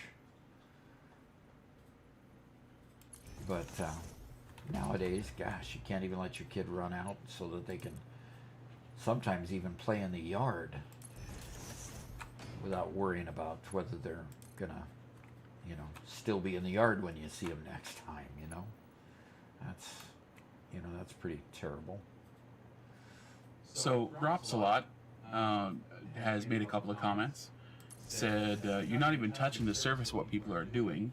No one is using Linux machines in their basements. They're mainly using compromised machines around the world. Okay. I think that's a response to the comment I made about people making Linux machines. And I wasn't specifically referencing the users. I was referencing the developers, the insanely high number of solo developers who contribute to the open source software, both Linux as well as otherwise. There are tens, if not hundreds of thousands of individuals who put their code base. Sorry about that. Okay. Make their code base available publicly, who would be captured by this age verification thing before they could publish any of their software. That's what I was referring to, not on the user end. I know Linux itself is mostly a corporate thing in that context. Yeah, but even so, Linux is still very reliant on those small apps. Yeah, Linux is still very reliant on those small apps to get by. For context, Garrett has his own personal computer is on Linux, and I do have a Linux machine in my room that I use, but I've only had it for a couple weeks. I'm a very happy user of Linux Mint. Linux what? Linux Mint. Mint is the distro, the distribution. Okay. It's Changed meant to again. be very, it's just very well supported and built to be very similar to Windows in style and whatever. Oh. You like Windows so much it has to look like it, huh? I have said this before and I will say it again. I would never have switched to Linux if Windows had not made multiple very bad decisions with the direction to take the operating system. Underlying, I am still very happy with it. I would still love to be on Windows. Moving to Linux has caused extra headache that I never wanted, but it was still better than the headache of using Windows. Yeah, okay.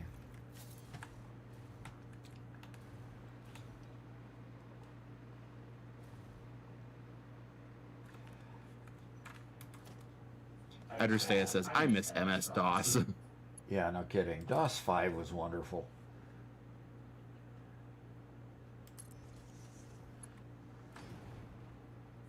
You reminisce about DOS 5, but Linux isn't good enough. I made so much money selling DOS 5. Gosh, I loved it. So that has nothing to do with the fact that I liked it or didn't like it. I still remember all the batch commands and stuff, and wouldn't take much to start running using batch files and doing all those kind of things. It was a flexible operating system. It was great. It didn't get buried under the hood of a Windows interface, is really what's being said.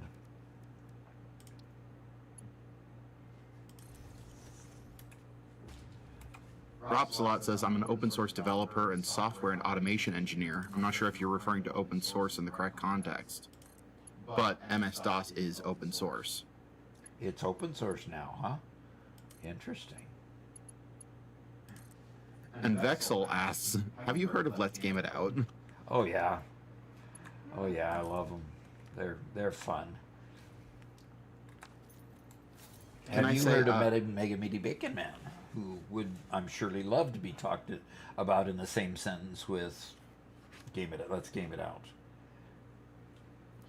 And for context, I was referring to a lot of people who are publishing things on GitHub, which would have to have its own platform, which would have to have its own age verification platform, depending on how the law is written.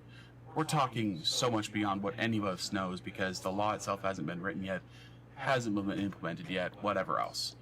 But there are a lot of people who are supposing, and again, I'm cribbing off of people who, like you, are open source developers, declaring that this law could easily trap people like themselves who develop software and publish it on places like GitHub for, multiple operating systems, that they could be trapped in this as well. I'm just relaying what they said. If you disagree, that's fine. Yeah, if you disagreed, add to the discussion. Share your point of view. But Rob Salot also disagreed, said, Doc, who are you talking to? Because they don't understand kids' education. And it seems like they don't consider the educational evolution that the internet has created for young individuals.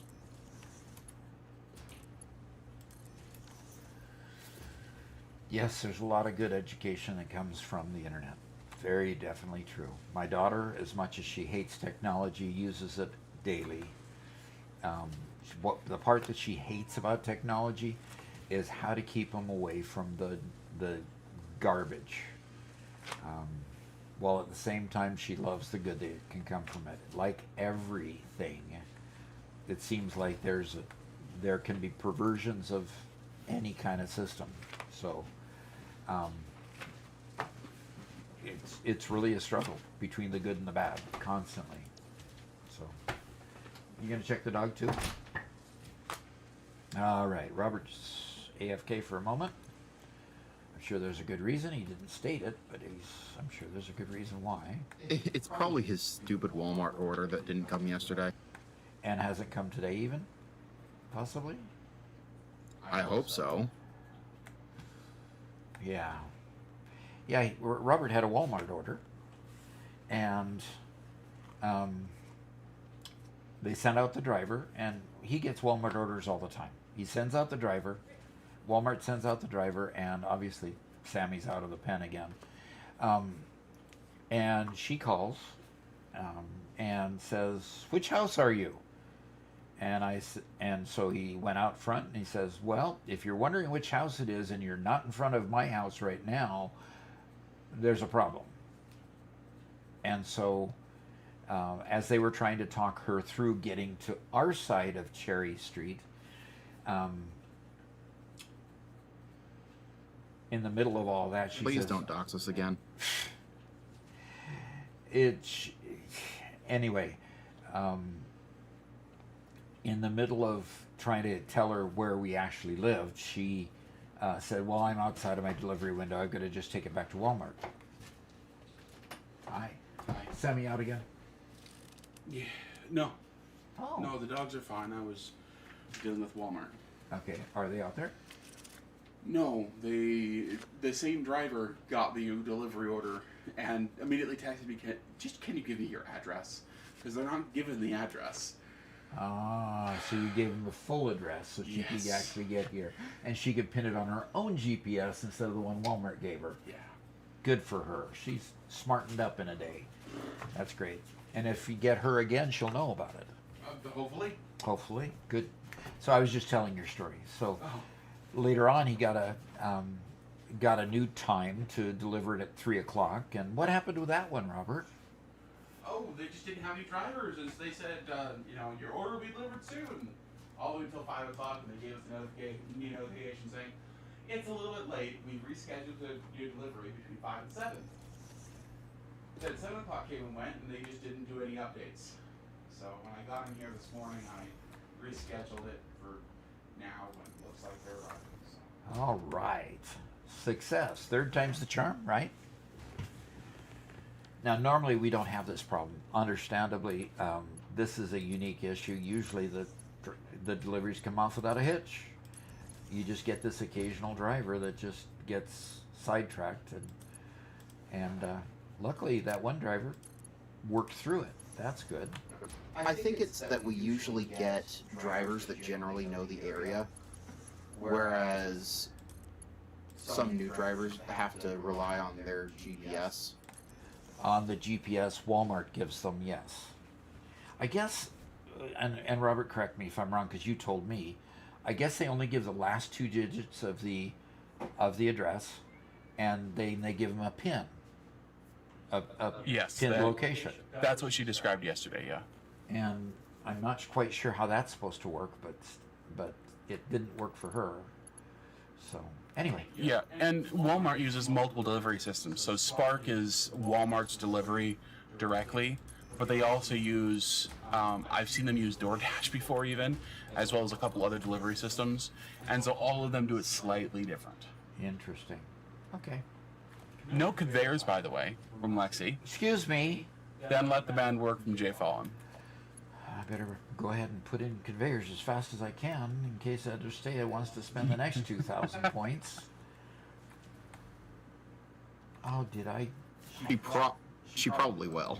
I turned them all the wrong direction again. I hate that when I do that. Pika Warp says, I didn't even know my mom got Walmart Plus until we had 2 deliveries in 2 days. There you go.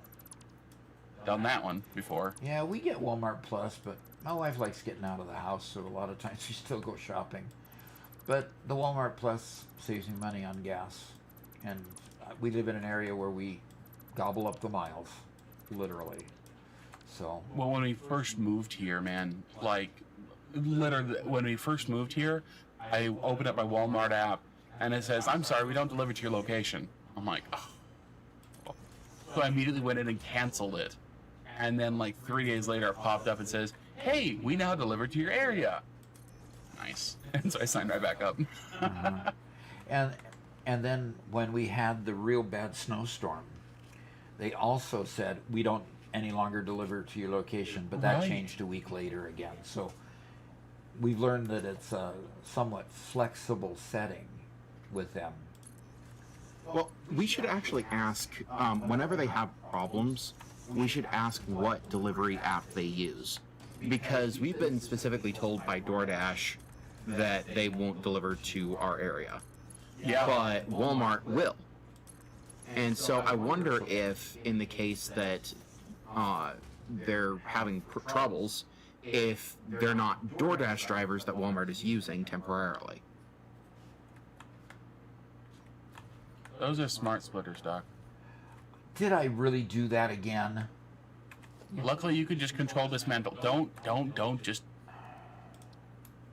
There you go. Just hold control.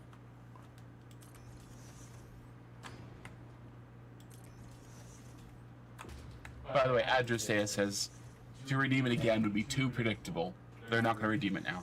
Oh, she's trying to not be predictable again. Okay. Wow. Ropesalot says, speaking of which, Doc, I'm creating my own mod for Satisfactory. That's the original reason why you joined the stream. Really? That sounds cool. Interesting. What's this mod supposed to be about? Do you want to test? You want us to test the mod for you? If you're making it. All right. Let's see if I can choose a regular splitter this time. What's the next thing I need? Ken Shinimura says, top of the morning to everyone. Nice to finally make it to a stream. Good. I have to ask everyone, especially the community, has Doc ever visited anyone's factory world, or do y'all just join the servers? I do visit people's factory world. In fact, yesterday we did visit, whose was it that we visited? Achromas. Achroma's world. So that was a good thing. Gosh, I have a hard time remembering the names of these ones that I haven't done at the high level very much. Magnetic field generator. And why did I think that that needed to be done in a manufacturer? Oops. Oops, again. Chum Bucket says, hi, Walmart employee here. We use Spark and are implementing using Walmart employees as a backup. It's rare that Walmart will use third-party delivery like DoorDash. I'm glad that it's rare. I'm betting it's really regional with how rare it is, and I'm absolutely certain they're trying to do it all in-house over time. That would definitely make sense. That would, yeah, different stores solve their solutions differently. Like Boeing in various facilities would solve their problems differently among Boeing sites. And then eventually, someone catches on to the idea that, this site's having a lot of success using this one, and this one's struggling using another one. And the other one is kind of, doing okay using the other one. They take the best of what has happened, then they implement that one thing site-wide. So, that's kind of common with large corporations like that, where you've got managers that have autonomy. So it would be good. It's probably good that people are experimenting with different things, and the best will eventually be implemented. Spark, it sounds like, would be the final solution. So I hope they get that straightened out. That would be good. So, Ropeslot says he's making a logistical gate system that allows a user to link resource gates to conveyors that allow label the idea of each gate and control by a terminal. Allows for shops to output defined number of items, like 500 wire, 200 copper sheets, etc., and then close after the count. Okay. It sounds like, a beginning of a signaling system, which is, what we've been talking about wanting for a long, long time. Yeah, exactly. Cat. Hey there. She's not talking to me today. Gosh, I wonder why. Yeah, he says it was based on the idea of the spell elevator part number requirement. You can't just leave it, otherwise it'll just get stuck when full. Mm-hmm. So being able to define the number going through would help a lot. Hi.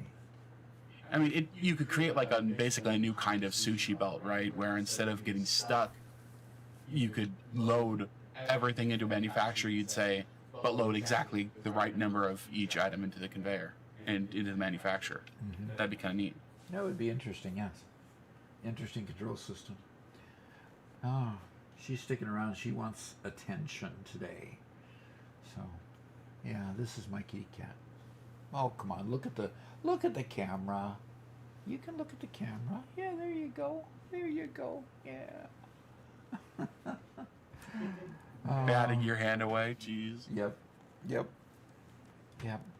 Okay, come on. What was I doing here? I need to go. Do I already have something here? Yeah, I probably don't. Let me. We do have a potential Doc University question if it's working. Okay, let's see if it's working today. It is. Yesterday it just decided not to work. Why, we do not know.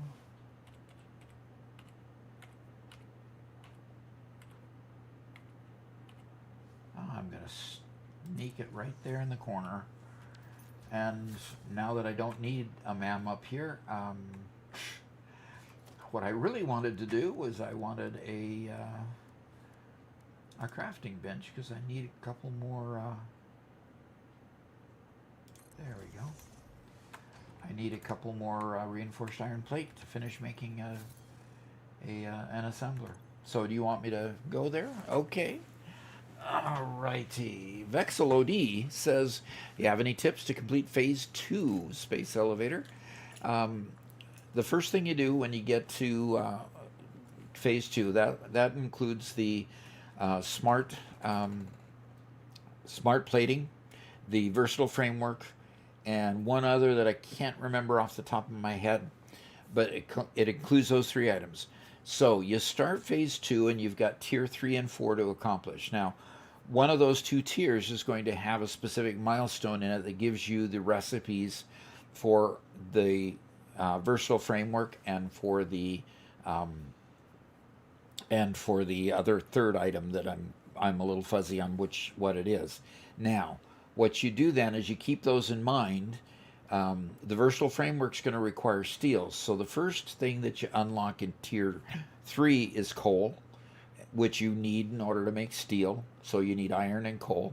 So get your steel up and running as soon as you get the coal. A little bit later on, it'll give you coal power, and then start your coal power plants, because you're probably getting frustrated by now and constantly feeding your biofuel. So get some coal power plants up and running, and then start working on building that versatile framework right away. Just let it build up in a storage container so that you can feed the space elevator as soon as you get the number. And keep your smart plating line going that you already used for phase one. Keep it going until you get up to the 1,000 that you need for phase two, and then start building.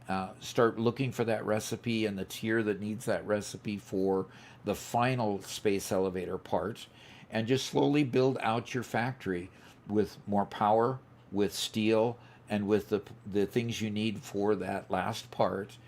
Focus on those three parts as you go through the tiers. And by the time you get to the end of those tiers and the end of all the milestones in those tiers, you'll be all set, ready to go feed the space elevator and give it the phase two parts. It's really, really mechanical if you just do that little bit of planning at first, focusing in on the parts you need to build for the phase, and then making sure you got enough power and you get steel up and running, and you'll be doing a great job. So I hope that helps. So let's go back to the game. And Panache is here. Says, "Hi, Pop Push and to Bros." start, push to talk. Yes. Panache is here. Oh. Says, "Hey, Pop and Bros, caught y'all guys on my lunch break." All right. On your phone, I suppose. I appreciate it. Hey, you enjoying your new job? He's got a new position that he's enjoying there, from what I understand.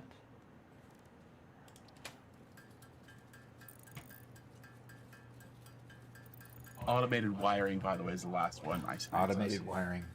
And that will need copper and cable, copper wire to make the cable, and I think there's a steel component in it. I can't remember exactly which. But yeah, automated wiring is not hard to make. It's just you need the stuff to make it is all. All righty. So I am here. I've been through phase 5 once, and it was on our community server that we pushed through phase 5. I'm really wanting to push through phase 5 myself, so the whole reason for this particular save here and working right next to the space elevator is I'm making project parts only on this level. And as I continue to build out this level and build those parts for the space elevator, I want to push from this phase right into phase 5, tier 9, and then phase 5. And I want to do it and do it in this world. And then I'll have the joy of building out Mark, who by the way communicated with us. He's doing okay, and he'll be back with us after he gets some medical problems worked on and fixed, and we'll love having him back after he's back up and healthy again. So he's working through those, and he'll be back. But Mark wanted me to build this world. Then he wants me to build a university building, and I'm just now getting in mind the kind of things that I want to make out of that university building, and how I want it to look. And I think I'm going to build it in the Dune Desert, and that will be cool. It will be awesome. So I'm going to have Garrett help me design it with the kind of things on the outside, and Robert help me design it too, and see what we can get out of it. I think we need some original dock design elements. We can do that too. Limp Noodle says, "Butterfingers for channel points are out of stock. How can you expect this man to work without sweet treats?" Because I already had my Butterfinger for today. But if you want to contribute, what do they call those points that Doug Eiffel did last thing? If you want to Bits? If you want to contribute bits, for 100 bits, I'll give a Butterfinger to both of the other folks that You support see- the channel there. You see, he gets Butterfingers for free, but you have to pay to let me and Garrett have some. That makes sense. Well, we're out of stock on the points one. Ugh. That's all. That's the only reason why it would be that way. Icy Knight says scan a hard drive. Well, I have do I have a hard drive? I really need to go out and search and see if I have a hard drive. Get some more hard drives. I don't have any hard drives in stock. How about when I get done creating this line here, I'll go out and find some hard drives. How about if I do a bit of that today so I can do that? But I'll get this next part being built and I'll push it into the port right here when I get it built from these machines here. Push it right over there, and then I will go ahead and go search for a hard drive. Okay? All right. Sounds like a plan. Sounds like a great plan to me. Give me a break from just putting machines together.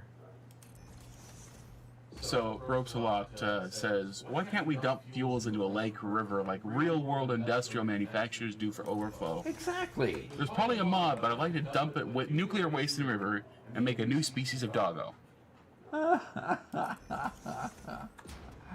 Oh, well. That would be excellent. I'm sure Fix-It comes from a very sophisticated world that has already gone past the idea of industrial waste being thrown into a river or lake or an ocean.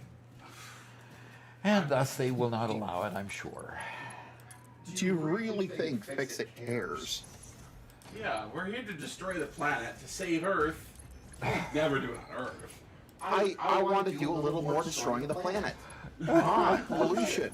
Come on, give me mutations. All right, Robert, you gonna go head out and do something? Yeah, groceries arrived. Hey, success. Success.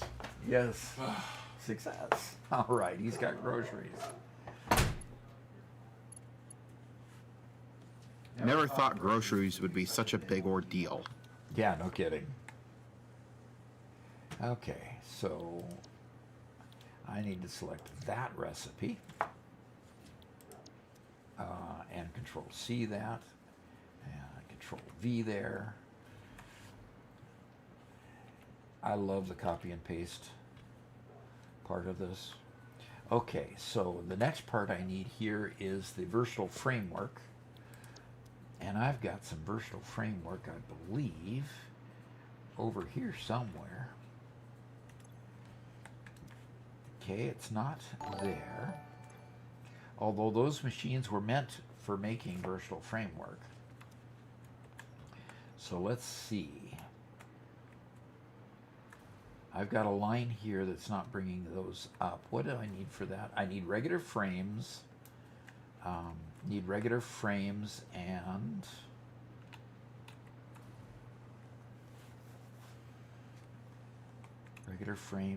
steel beams. So I'm probably going to have to go get those steel beams from somewhere. By the way, you need cable and stators for automated wiring. So that answers that question for us.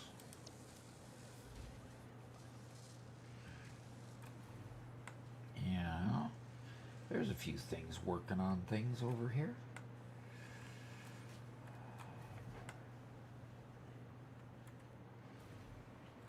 And these are starved for the adaptive control units. And the adaptive control units are being made here, and they are starved for computers, of course. And this one's okay.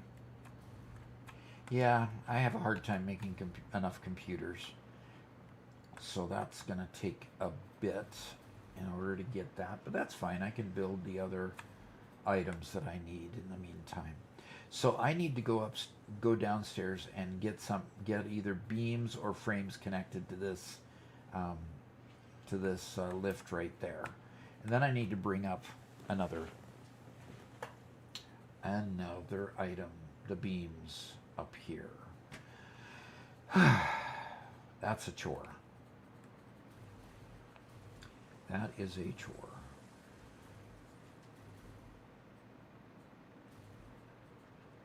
So I need to go down to the steel and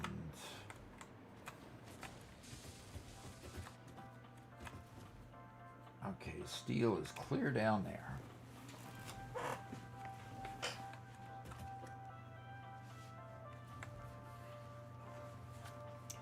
Dun, dun, dun. Elevator music. Kenshin Imura Krasmania. Go ahead. says, I recently found a hard drive that said it was from a planet ran by apes, and I was dying.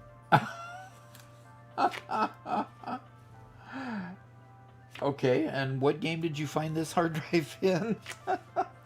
I would assume Satisfactory.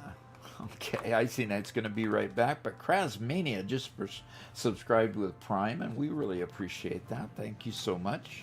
Welcome, Krasmanian. And you could come play on our community server if for either Satisfactory or Or Minecraft. Minecraft. Yep. And we got a lot of fans that are into Minecraft, not to mention me, Spencer, and Robert all play on the server. Okay. I just need to find where the beam was because we were already sending beams here. You can see them right on that conveyor. So I need to connect the beams up to this again. And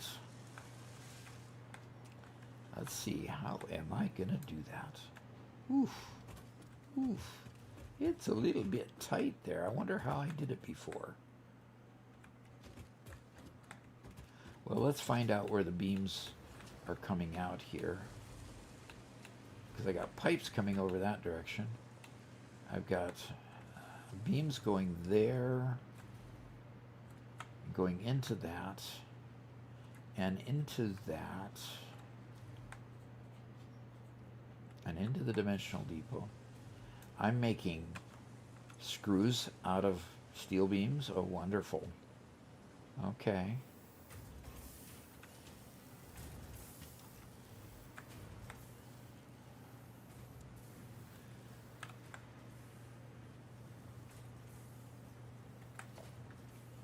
I am going to put a lift on this one, and I'm just going to go over the top of everything. Whoops, let's go over. And so, should be about that high would get it. And let's go that direction.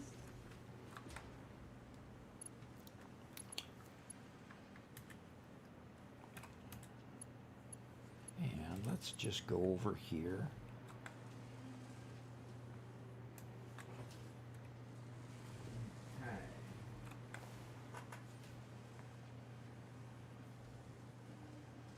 Vexel might have another university question. All righty. Just let me attach that one there. Let's go do it. Okay, Vexel says, I've unlocked steel and it requires coal. I already have coal going to my coal generators. Should I split the coal going into my generators, or should you find a new source that's far away? Boy, that is a really, really hard question. The coal power plant won't run unless you get it enough coal. So my variation on that would be go find another coal mine and then build your steel plant on that coal mine and then transport the steel back. Transport steel pipe and steel beams back to your main factory to use them.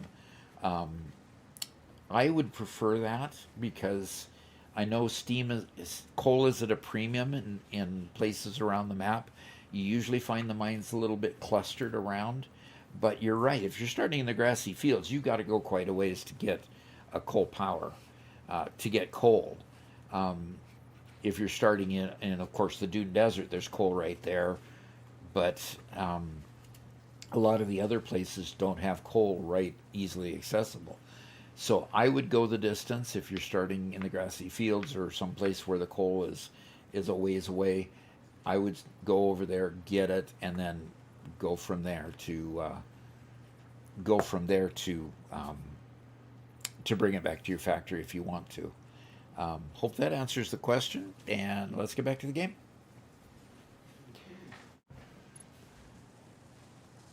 And one Metal Fist says, guys, I just discovered something interesting. You can only have a chance to get alternate recipes with Space Elevator parts after you've already crafted them and sent them up the elevator. Only then can those parts appear as possible alternate recipes when you scan hard drives. Aha. So in other words, if you need smart plating for a recipe later, until you have filled all of your orders for the space elevator, you can't get it as an alternate recipe. If that's what you're saying, then just give me a yes in text there. I think that's what you meant. Just so I'm just restating it so that I understand it completely. I think you got it. Okay. CJ Wagner says, I finished Satisfactory and I'm now starting over on a modded server with many, many mods. It completely changes the game. Question. I have never been good at mega modular factories. Mega/modular factories. Any tips? It's a skill that you just play with until you get it right, basically. Not a whole lot of tips other than make sure you're starting in a place that's got plenty of room so that you can keep expanding it. I don't like that at all. That's curve. I want to go down to there. Well, that one works, although it's really quite the slide. As a kid, wouldn't you love a slide like that? That'd be great. That'd be great. Scary the first time, but pretty cool. Pretty cool. I like slides. Okay, so we've got beams going in there again. They're going up. All I have to do is tap into it. Now, the other thing I needed was to get that virtual framework going again. I think I needed frames, wasn't it? Garrett, you with me? Do you remember? I don't know. All right, I will look up versatile framework just to make sure I get the right part. Okay, versatile framework. Yeah, frames and modular frames and more steel, which kind of makes sense.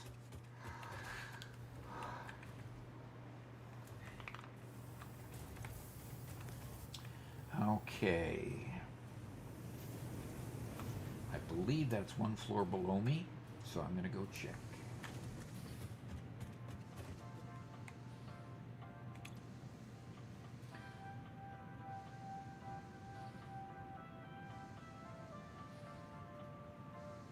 Steel Sam. Well, let's go ahead and go to this floor.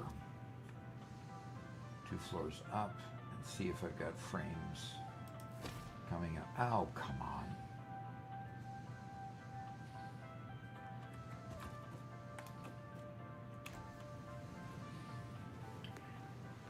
I forgot the hand doesn't change when you know you've got it highlighted. Oh gosh, the Tick subscribed at tier 1. They've subscribed for 6 months. I appreciate that so much. That's great. There are frames. Those are heavy modular frames. Where are you getting your regular modular frames from? Let's see.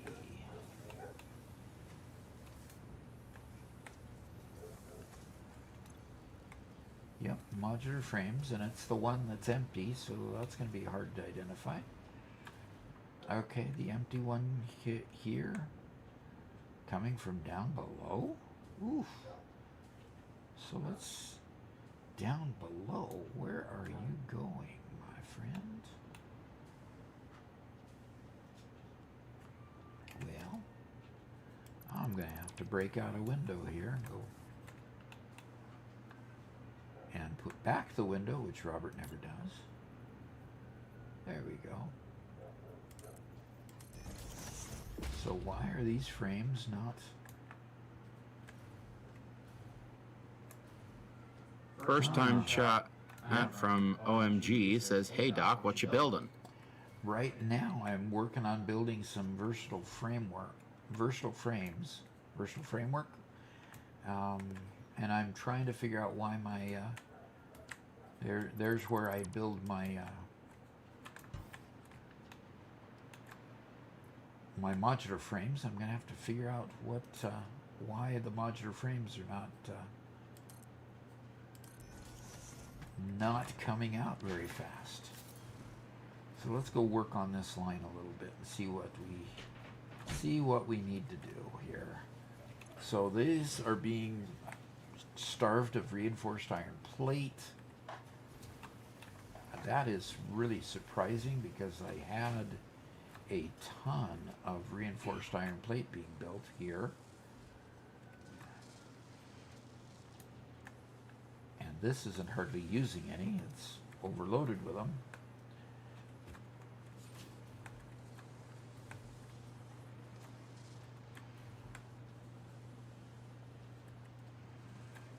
Okay, it comes from those two containers. And it comes from this line right here. Okay, we don't have any overclocking going on. That's a good reason. And I think we've got a ton of regular plates here. Yep. Garrett, where are we in chat? I read the first time chat.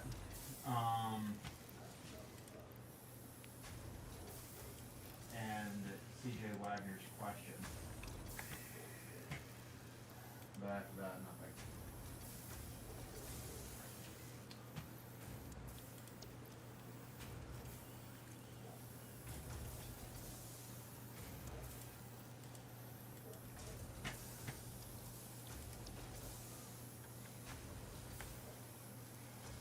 Okay.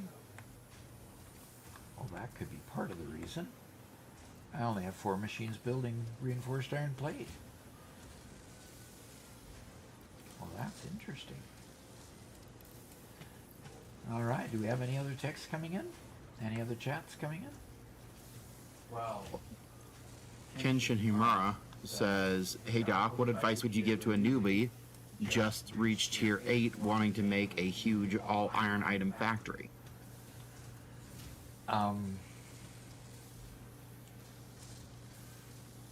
Just a second here. Okay. Trying to make an all iron factory is a good idea.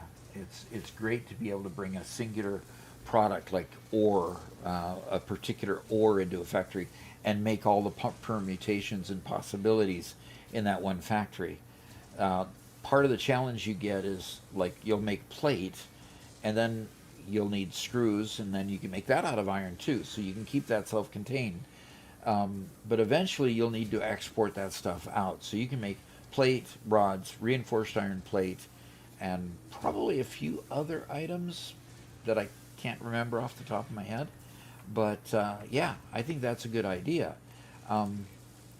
Just make sure that you have your transportation all set up with your trains, because being on, you said on tier 8, by now you've easily got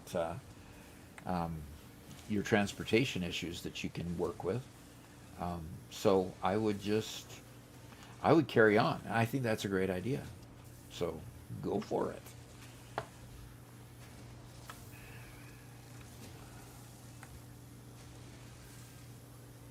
In Cap One Eye says, "I was drinking my coffee and watching drunk folk get arrested on body cam."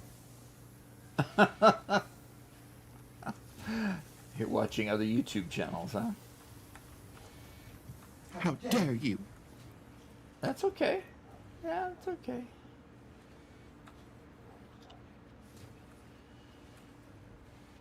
Okay. Luckily, I've got a stitched iron plate line, which actually creates quite a few reinforced iron plate per minute. So, I am overtaxing my conveyors at the moment, though. And so I really need to upgrade the conveyor lines, bringing that stuff to this factory. Now, conveyors don't upgrade how many are brought. They just make them come faster. They just make them come faster to your factory. And all these were upgraded already.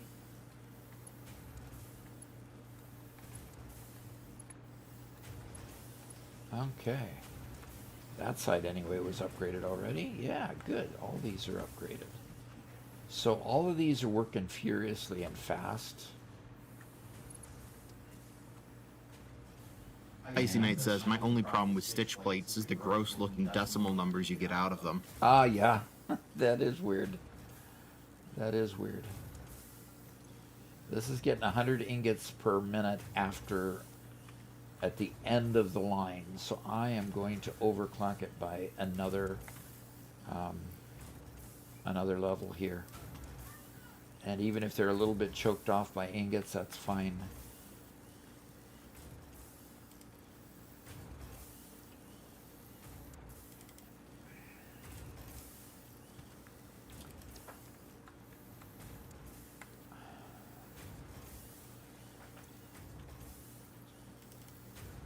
Okay.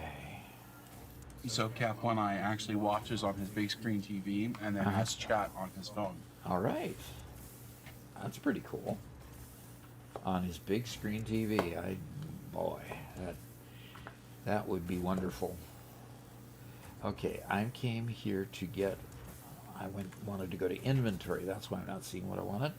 I need more power shards, and so grab another 100 from the storage, and Just casually snatching a 100 power shards from the depot. Yep. I've collected plenty of slugs to make sure that can happen, because I'm not making synthetics at the moment.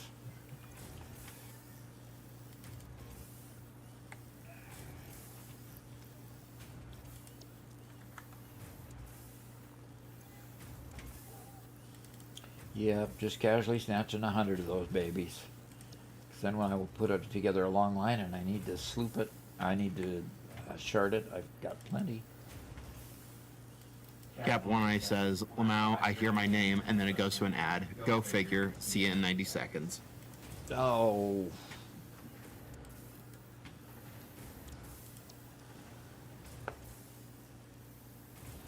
Okay, who said that? Oh, Cap One Eye. Okay. Let me see about these new fragrances from Dior. Just what I wanted to hear about in the middle of the stream, yeah.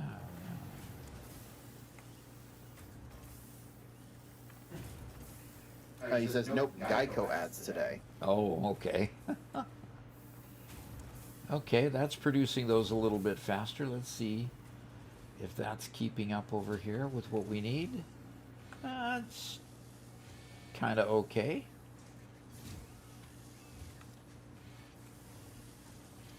Oh gosh, look at this! Look at those slow pokey things.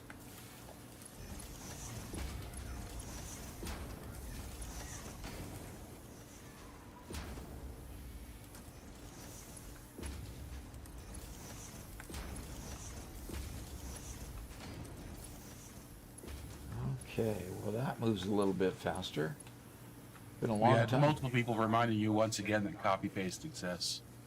Copy paste exists. Oh yeah, for putting the shards in there. I could have done that. You're right. I tend to forget that. So thanks for the reminder. I know it exists and I use it regularly when I'm building new lines. I just forget I can add shards to one and copy and paste the new shards into the others. So, and look at these slow pokey lines here. Let's go fix that. Behind us says, hi, Doc. Hi. And Niall asked, what did you do at Boeing? I was more of a data expert. I ended up working data systems for finance, and specifically finance mostly in procurement, so that they were able to get their information to forecast parts. I'm also wondering, so that they could forecast parts, and that's where I got my supply chain information. Minor Mark 1. a miner Mark 1 tucked in behind everything, and I didn't even notice it. So I'm going to upgrade that puppy to miner Mark 3, of course. Is that the one that you nudged? No. Oh no, the one I nudged is upstairs.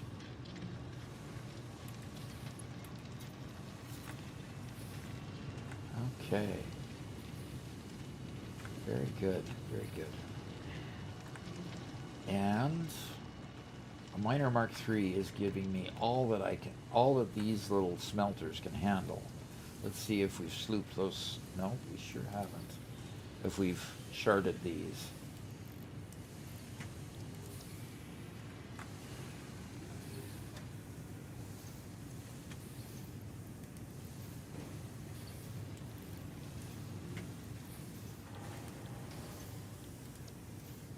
See if we can get these to flush their stuff out. Each of those will belong 75, and that miner there is going to make a whole lot more than 75. And here I could have copied and pasted again. Sorry, you just reminded me, and I still didn't do it. Sorry. And these are completely full again.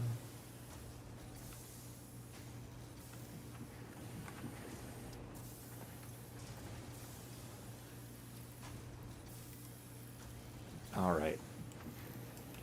Copy.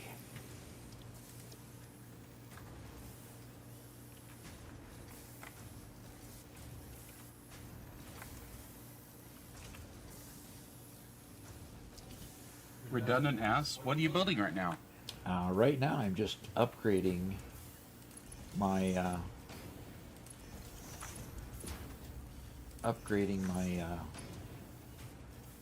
plate line, my reinforced iron plate line, getting it going faster so that I can get more reinforced iron plates coming to the end of the line over there, which ultimately goes into making the frames, the modular frames. So working hard to get that up and running. I got the stitched iron plate line here, and I was struggling to get enough iron plate. I was struggling to get enough wire. Looks like you're still struggling on the wire. Yep, it does. And of course I checked the end of the line one, which is the one that would be struggling the most. And the end of the line one here is still getting plenty of ingots. So let's go ahead and shard this one fully, and then copy those settings. Vexel asks, do you play any other games other than Satisfactory? I'm playing quite a bit of Star Rupture. I like Anno 7, the new Anno that just came out, the Romano, Pax Romano. I got into Foundry, played that a little bit too. Just haven't put them online. Haven't put them online to play them online. I'll bet you these. Doc's embarrassed. I'm embarrassed. What am I embarrassed about? He doesn't want you to see him playing something badly. I do have that hard time, yes. Oh, wow. You weren't supposed to actually say it, though.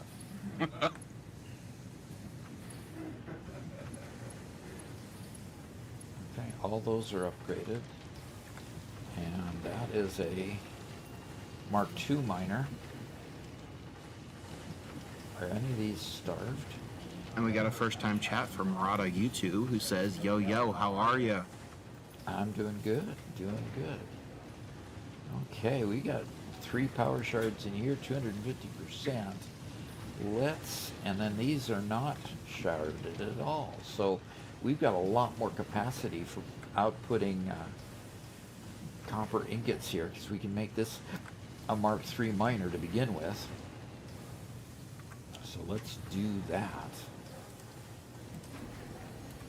start with that, and it probably put the power charge right back in my inventory. And it's going to zip up to 1200, which my conveyors cannot handle at the moment. But we'll get that fixed eventually. But it'll be full conveyor time here. And we'll see.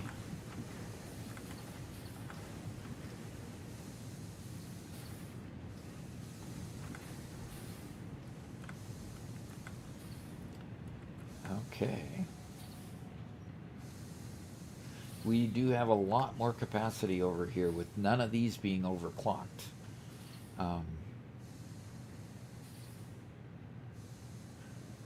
Kenshin says, you're not going to lie, I thought Doc was read to the grandpa gaming dudes that used to be in the military and play Call of Duty. Aha. See, Doc doesn't do any like first-person shooter, doesn't do anything that requires, you know, high reaction speed stuff. I really want Doc to try it someday, but the truth is he hasn't really played games in other than a little bit of World of Warcraft, basically. He hasn't really played games in decades. Mm-hmm. So it's going to take him a while. He's already getting better. You're playing Star Rupture quite a bit, aren't you? Yeah, I am. And the Star Rupture requires me, of course, to fight those little creepy sort of spider-looking things, and they sneak up on you and give me a jump scare every once in a while. And in doing that, I've gotten fairly good at fighting them off. Yeah, I really want Doc to play Resident Evil. The more I think about the idea, the more I'm warming up to it, because it has absolutely excellent graphics, especially this most recent one, top of the line graphics. Even though He'll love it. that it depicts are horrible, the actual graphics are beautiful. They're just absolutely gorgeous. Okay, is it teen or? No, it's mature, but it's mature for the reasons that horror movies are mature, not for like sexual content or anything like that. Well, yeah, but It's specifically violence, blood, and gore. okay.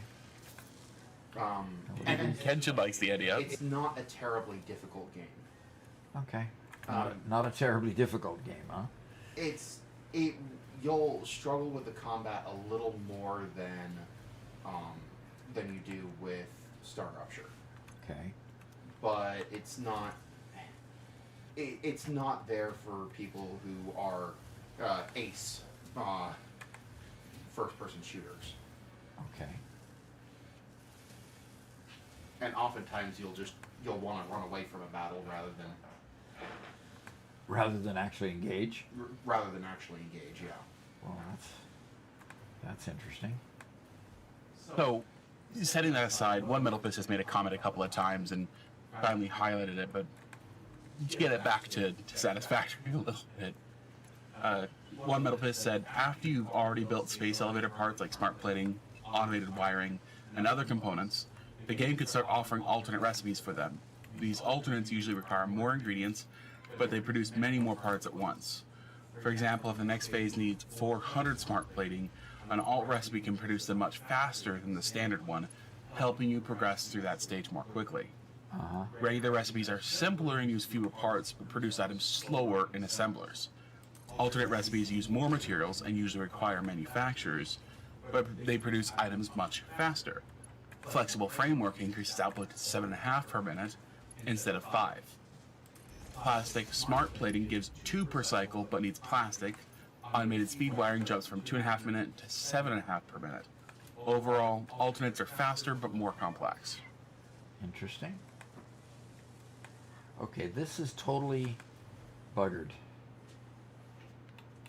No, it's coming in and going out that way.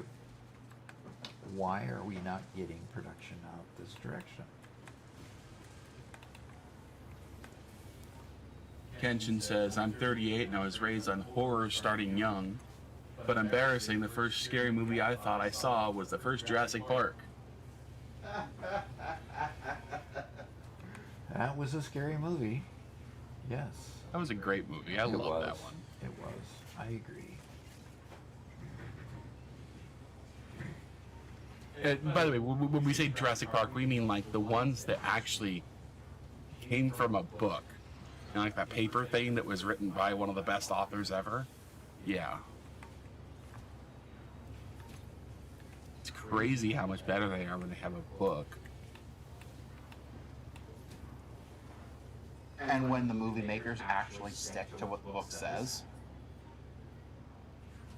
The weird thing is, though, the super weird thing is they took the introduction to Jurassic Park, the book, and they made it the intro, the opening scene for the Lost World, the movie, which was so weird. Interesting. You mean the opening scene of the book where the guy is just traveling to the island for the first time? No, the opening scene of Lost World was a family vacationing on an island, and a little compy, they're chicken-looking dinosaurs. Yeah, there's a swarm of compies came and attacked them. Okay. That was the opening scene of the original Jurassic Park book. Interesting. It's been a while since I've read them. Yeah.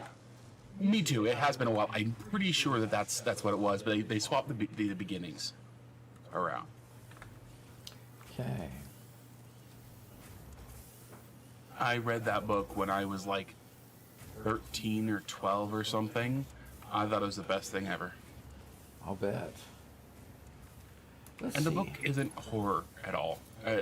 As much as the movie might have been scary at that age, the book was just an adventure novel to me. I loved it. Uh-huh. But even so, the movie, while it did have horror elements, the movie was much more adventure than horror. Can you push to talk, please? I was pushed to talk. Okay, good.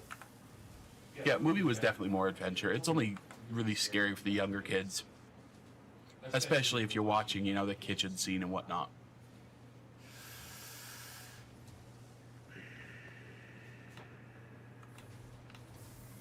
The kitchen scene, is that the RV scene? The kids being tracked by the Velociraptor in the kitchen in the main building. Yeah, it's obviously been too long. I never cared for the show, so I didn't watch it very many times. Yeah, you weren't a dinosaur kid, were you? Not one bit. Yeah. They're just discount dragons. They're just discount dragons? Oh, you are so funny sometimes. I mean, they're both just as fictional. Okay. But, oh gosh, how do we even approach that? Jurassic Park, as a novel, had it wasn't true science, but it was science adjacent enough that something like Jurassic Park could theoretically happen to some degree. They fudged a whole lot, and of course it was, 30 years ahead of its time, but it's still in the realm of possibility. Dragons are not. Dragons are not what? We could not bring dragons to life in the modern era, period. It's just not happening. Okay. Meaning that dragons are not real while dinosaurs are. Yeah, exactly. Despite Garrett's whatever that is.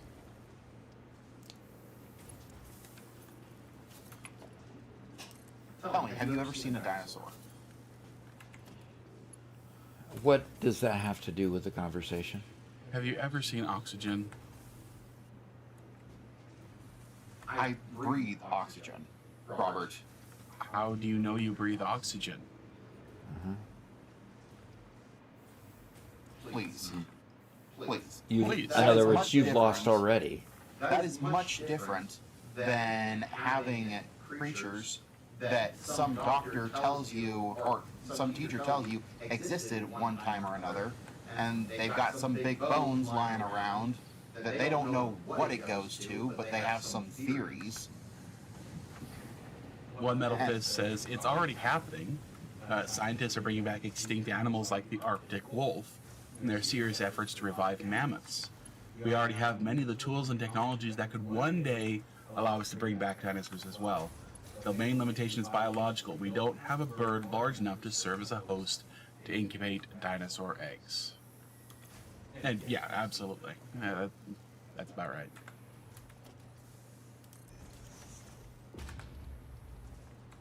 And Kenshin says, I love dragons, and they are real, in all caps.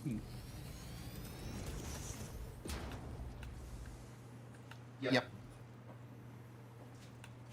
So, They renamed dragons to dinosaurs because of prejudice against dragons. That's And all. gave It them is. Oh feathers. gosh, prejudice against dragons. Oh, you are so funny. We have a great question from Hamburger. From Or Doc. Hamburglar. I haven't met Hamburglar since I was a teenager. Well, the Hamburger says, hi, I don't really play a lot of games, but I have a decently good PC and want to get Satisfactory. Should I get it? Am I hearing what I'm hearing? He's questioning whether to get Satisfactory or not? By all means, you should get Satisfactory. Let's see, where's the question? Is it in Twitch? Or It's on YouTube, and you have to scroll up a little bit Uh-huh. because we did get some good responses recommending that absolutely you should get it. Okay. Okay, similar to... Okay, my PS5 has a CPU similar to Ryzen 37. Only 16 gig of RAM, system memory. Also needs... that's not it, right? Okay, that's on Twitch. Oh. We're talking YouTube. We're talking YouTube. And what was his name? Hamburger? Hamburger. Okay, it's Hamburger. Maybe it's just Hamburger, not Hamburglar. I was getting excited there. My apologies. Still, where is that comment? I really have a lot of games, but I have decently a good PC and want to play Satisfactory. Should I get it? A decently good PC can handle Satisfactory easily. Yes, it can. I hope decently means that you've got at least a 20-something series NVIDIA card or equivalent, and a CPU that's at least about 12th, 13th generation. If you do, you should do fine. You should do fine, yeah. Okay. Okay, come on. I have optimized about as much as I think I can optimize until I get 1200, until I get the Mark 6 belts, because Mark 6 belts will let me process more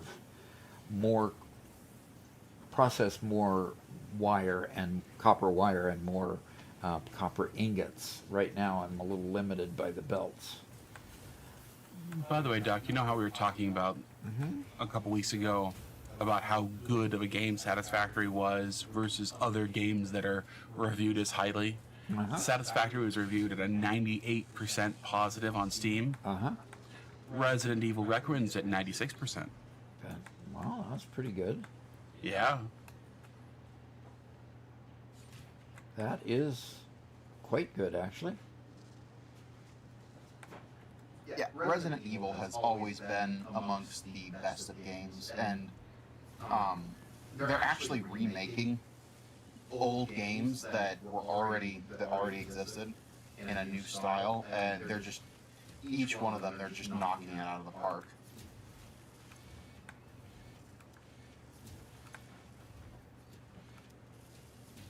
Okay.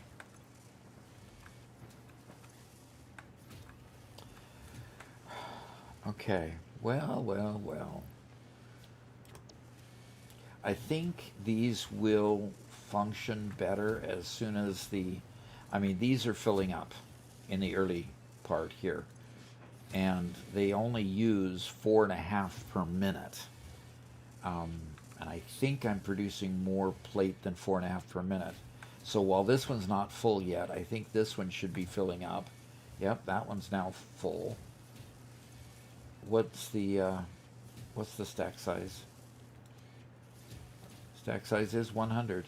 So this one is now full, although it's now just filling up the conveyor there, so it won't be splitting anymore. So this one should start filling up.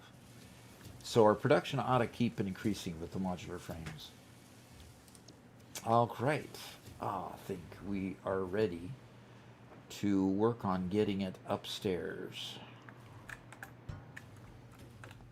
So I got to stop hitting my head like that. Okay, so this. So Yes, sir. the Resident Evil game, I think that it would be the. I think the best thing to call it would be actually an escape room game. An Okay. escape room paired with a shooter / combat, and the shooting part can be adjusted to your ability to a certain degree. Okay. But yeah, the entire thing is you're figuring out puzzles to escape some place or facility or to accomplish a goal, but it's all very puzzle based. Okay.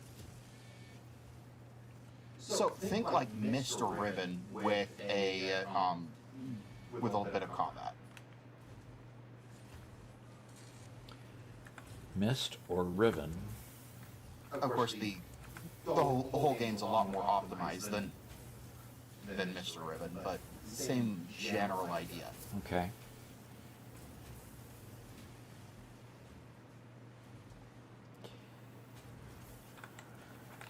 Plus a lot of blood.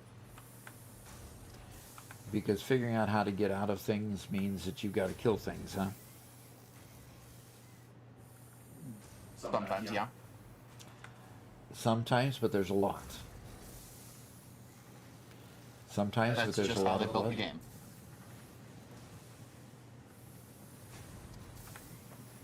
The combat is really part of the horror aspect. Okay.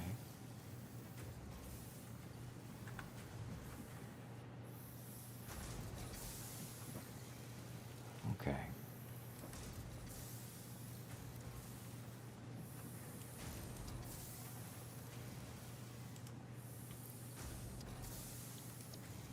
Yeah, I heard about. So going back to one Metal Fist comment about scientists bringing back animals like the Arctic wolf. Uh-huh. I heard a bit about that, and they made claims about bringing back a particular kind of wolf / dog species that had gone extinct recently, and everybody was like, no, they didn't actually do it. They just changed a few genes in a real dog. Okay. And I found that a little odd. What is... We're not bringing back an actual organism. We're not bringing back... we're not bringing something back to life.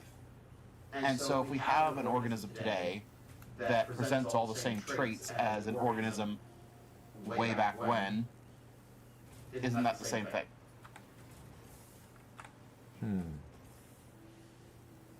I don't know if it is. I must have missed something because I don't exactly understand your argument here. Just that there was a type of wolf, I think it was. It might have been the Arctic wolf, but that they claimed to have recreated or brought back, and so that the species exists today again. And there were a whole bunch of naysayers online who said no, it wasn't. They didn't actually bring back the wolf. It's not the same thing because they took a modern wolf and edited the genes slightly to give it the features of the older type of wolf. And I suppose I didn't understand that argument. Maybe I should have brought this up then, but... I think that's just welcome to Genes 101. That's how we know we're different species, is because the genes of one creature is different from the genes of the other creature. Yeah. You change the genes, you change the creature. Yeah, but if you change the genes, it doesn't necessarily mean that you're changing the species. Because there are similar animals that are of a different species that have specific markers for that species. And so you change enough genes to give it the attributes of, doesn't necessarily mean that you have actually brought the species back. If that I makes guess any sense. I guess you just have to define what do you mean by brought back. As in, do you need to have a creature that looks like it was, that has the same genes as before, that can reproduce? Is that brought back? Or do we have to resurrect a dead creature and, find a frozen female and grab an egg and find the frozen male and, what's our definition of bring back? If bring back is just gene editing, we can do that. If the bar is set significantly higher, then I don't think it's possible. I think generally Jurassic Park, the hand wavy part is, at least as they went into it in Lost World, but the hand wavy part in the first movie, the first book, was, hey, look, we get DNA from mosquitoes, and then boom, we have dino egg. Well, And because the mosquito had taken the blood from a whatever creature it was, and they took the blood out of the mosquito that was the blood from that dinosaur. It was the idea. yeah, but they never described how to go from blood, this blood to dino egg, right?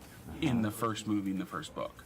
It was later on you find out that they had not Isla Nublar, but the second island that was actually doing the real science. And I can't remember what the real science was, but that was trying to bridge the gap between the two, which I think ended up being something close to gene editing and trying to breed true over multiple generations.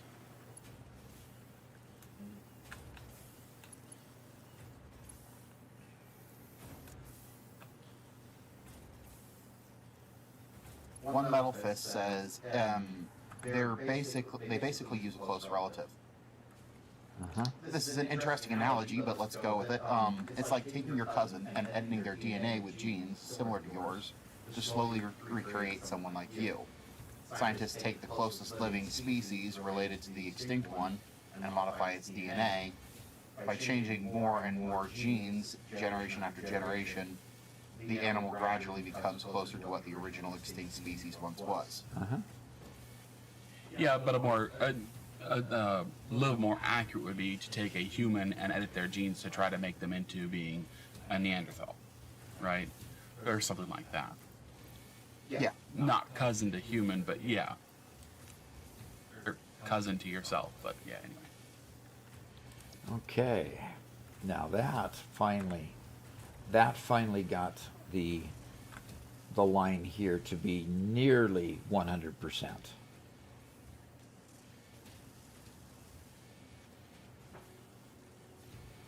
Blood Metal Fist also commented on Resident Evil.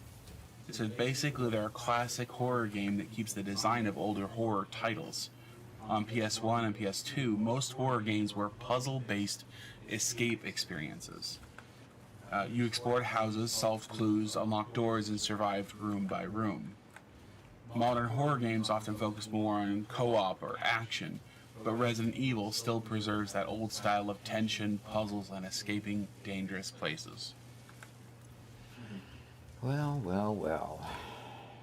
Interesting. Let's take a vote in the office here. Do you want me to try playing it? Let's take a vote. Who wants Doc to play Resident Evil? I said in the room here. Oh, well, I vote yes. Robert? I'm pretty well, okay. The last time we took a vote, Doc just declared that his vote counted for 51%, so Yeah, and it still does. okay then. Then you're not allowed to vote. Oh, is that it now?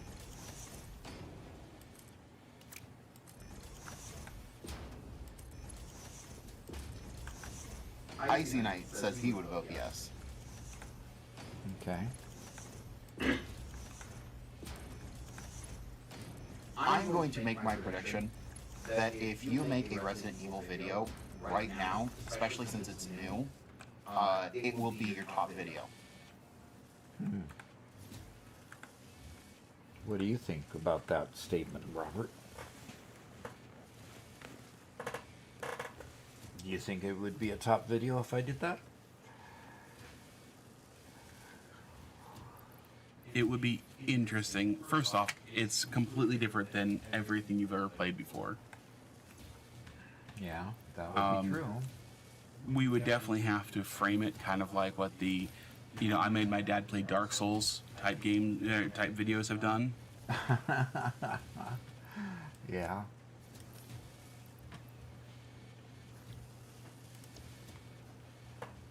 So I did look at it, and the campaign can be beat in about 10 hours. So I think if we gave you about a week, being completely new to the genre, you probably could do it in a week. Okay. A week's worth of live streaming it, or a week's worth of just playing it and do a let's Of play? playing on your own. Yeah. And do a let's play video on it. Yeah. And you'd edit out the boring parts, huh? Yeah, basically. And so you'd leave in all the times when I died, and I died, and I died. Yes. Yes, of course. I knew that answer. I knew what that answer was going to be. Yeah. We did have quite a bit of talking about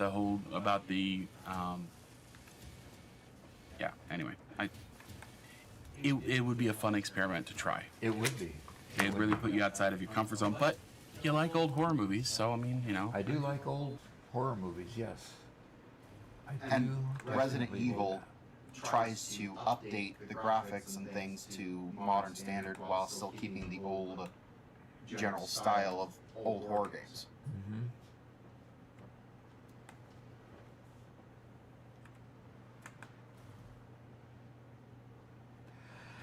All right. I know I don't have enough coming down this line yet at all. Not making enough reinforced iron plate, even though I've got the line just humming as fast as it can with my current conveyor load. Tension says that's the best part, the fear of dying in Resident Evil.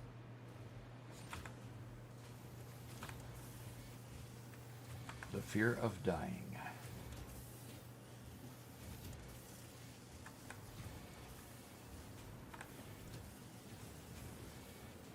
And if this Resident Evil video goes well, I have 2 of the other Resident Evil games that you can just immediately play. If you like the game well enough and people like the game well enough, they'll see your Requiem video and then be like, cool, he's also making videos about the other games, even though they're a little older. Okay.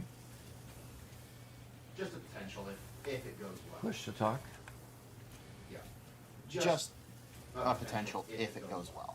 Okay. All right. It has now got to the point where these are full, but they're using 20 at a time. So this line is still 20 at a time. It uses 93 per hour, which means it uses nearly 400 of that 780 line. Okay, fine. I'm going to get only what I'm going to get.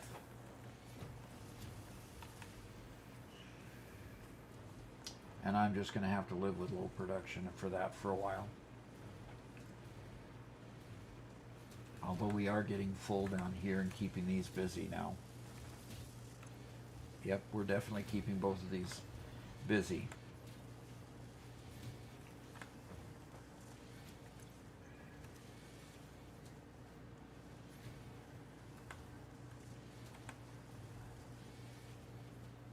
Okay, it's got a smart splitter there that goes to here if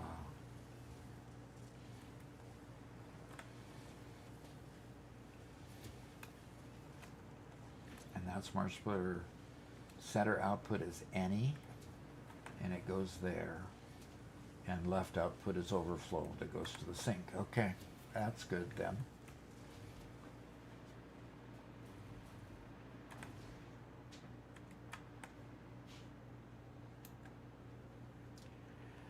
Okay, I need to check something else.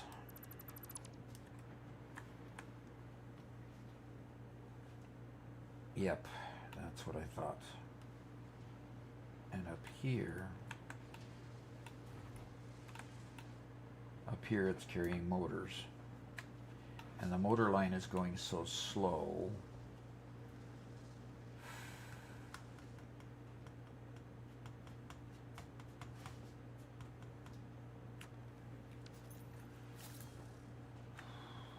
Okay. Joe Penn says, hello, Doc. Hello. I'm just starting phase 3 and wanted to know what the best number of motors per minute to produce. You're going to need a lot of motors for things, especially when you start building the more sophisticated machines. I would produce as many as you can at the moment, with what belts you have, with what resources you have available, and keep the line moving and get a good storage for them. I would not sink extra motors because you need more of them. That's why this line over here is slow. This particular lift right there is slow because of that. So I would just make as many as you can. And really all the early game parts and literally a motor is an early... Sorry. Sorry, didn't sleep all that well last night. But a lot of those early game parts, you should really make as many as you can. Okay, Frog, get out of my throat. So that you can just, keep them going. Okay, come on. Tell me when you line up. There we go.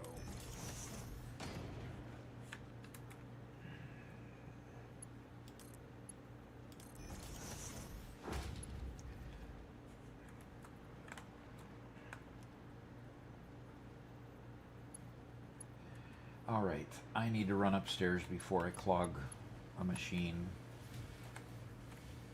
And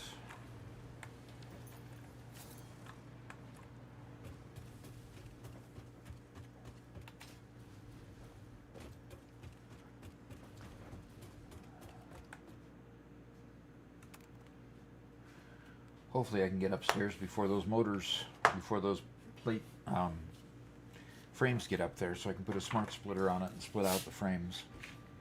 Nah, no chance. They're faster than you. I hope not. That's the turbo motor factory, doggone it. I want to go up there. And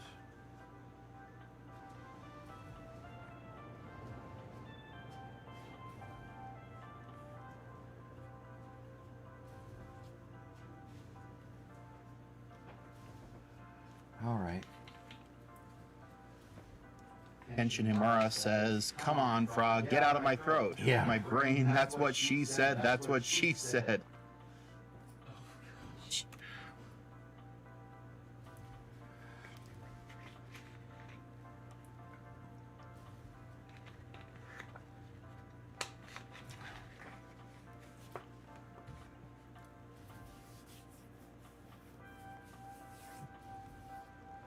All right, here we are. One Metal Fist says, I was like, nice. I'm finally going to produce regular fuel and generate a lot of power.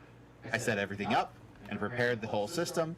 Then I remembered something. Uh-oh. Even the empty canisters in my setup require alternate recipe. And I don't have that recipe yet. Now everything is ready for fuel power, except I can't even produce the empty canisters. Oh dear. Oh dear. Oh no. Oh gosh.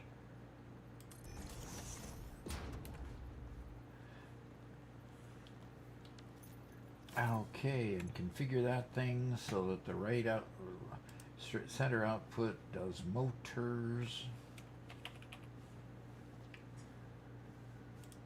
And the right output does modular frames.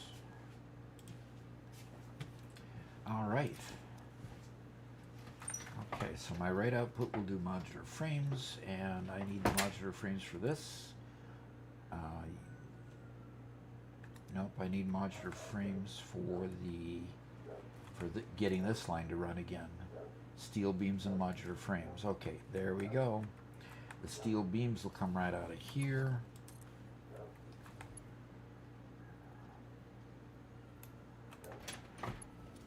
Yeah, that's okay. Steel beams will go right out of here, and I'm getting tired of finding slow belts.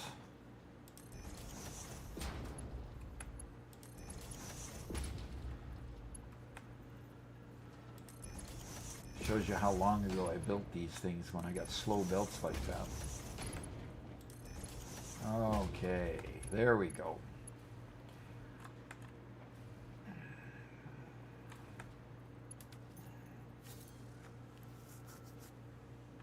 And I'm going to go ahead and put a lift on this guy.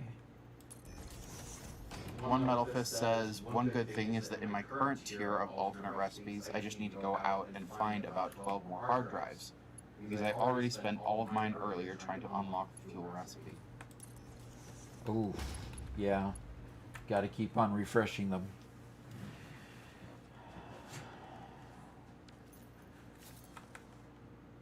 Okay. Alright, so that gets Versatile Frameworks work started again. As soon as I get the frames up here, and I'm going to have to put a... I'm definitely going to have to put a... does this thing go all the way over in one swoop? All the way over to where? Goes all the way over to there. Okay. That's fine.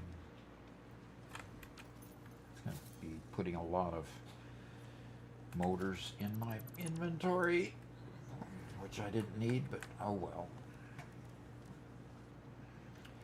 I need this, and I need that, and I need... Hey, Garrett, you and I should come up with some new controversial subject to argue about for the next hour. Why is that? Why would you ever want to do that? Get chat going again, you know, it's some good discussion. Yeah. I don't know how controversial it is, but maybe the video you showed me this morning? No, I will not show that video this morning. That one's staying firmly in my back pocket. Now everybody's going to be curious, what kind of video did you show? It's just been a video that is a bit viral right now. That Okay. is quite interesting. That I think I'll show you after stream, Doc. Okay. Robert claims that it is heavily racist when it plays into some minor archetypes. I'm not going to respond to that. You meant stereotypes, not archetypes. Yeah, stereotypes.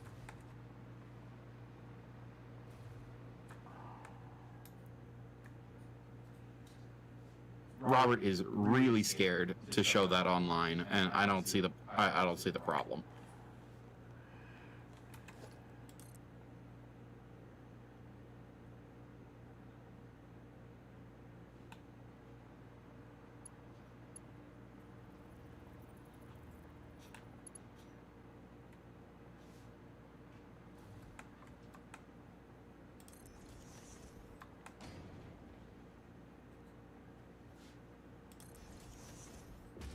So I gave you an idea and you shot it down. What other controversial thing? Okay, I meant a little bit less than that. A little bit less controversial than that one. So should we bring up politics or religion? There we go. Let's not.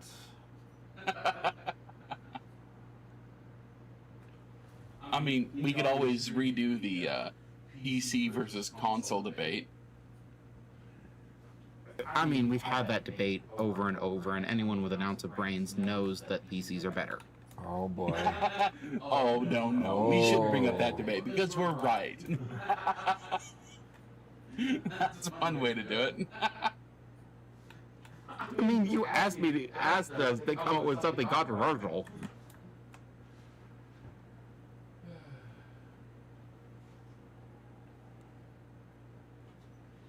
when we first tried watching, like, Let's Game It Out's original big Satisfactory video, part of the reason that I wanted to do it was just to give us extra topics to talk about here on stream that Doc could engage with. So it wasn't just me blathering on for an hour. And unfortunately, that didn't really work out. So it would be nice if we had some sort of newsy type stuff we could talk to that wasn't super tied to the controversial stuff. Yeah. So true. Unfortunately, it seems that politics has invaded everything nowadays. So good luck finding a topic that... Yeah, that's true. Can Yoda just subscribed with Prime All right. and said, "Hi Doc, just recently got into Satisfactory and all your tutorials and guide videos are a godsend. Thank you so much for all your awesome content. Looking forward to seeing the factory keep growing." You are welcome. I'm looking forward to seeing this factory grow too. I only have 2 summer sloops. Kenshin says, "I live in America, so yeah, I agree with Doc. Can we just not?" Not do politics or religion? Yeah, basically. Although he did then, just before then, disagree on Garrett's assertion that PC is better. He disagreed. He says, it depends on the game. Interesting. It only depends on the game because consoles have to keep them to themselves. If it was open to PC, it would be better on PC. Okay. And a lot of the times when they're adapted for PC, they're adapted very poorly. Like, all they do is remap controller buttons to keyboard instead of actually creating a control system that works with your keyboard.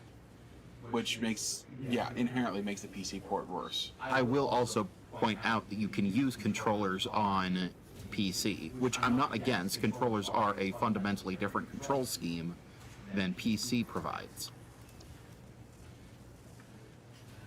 Fundamentally inferior. That's not the reason why a console is inferior. Push to talk. Sorry, I had my foot on it, I just didn't quite activate. Kenshin says, "Hey Doc, do you watch anime or movies in live action?" I like the live action.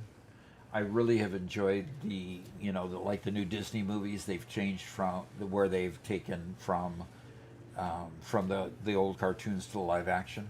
I really loved How to Train Your Dragon, the new one that they created a live action characters for, and several others like that. So anime, don't get into anime much at all. The closest to anime I got was when I was a kid watching Speed Racer. But that's the best. That's the closest I've gotten to that. Speed Racer was back in the dark days before anime became a thing. Yeah. It was anime-like, but definitely not today's anime.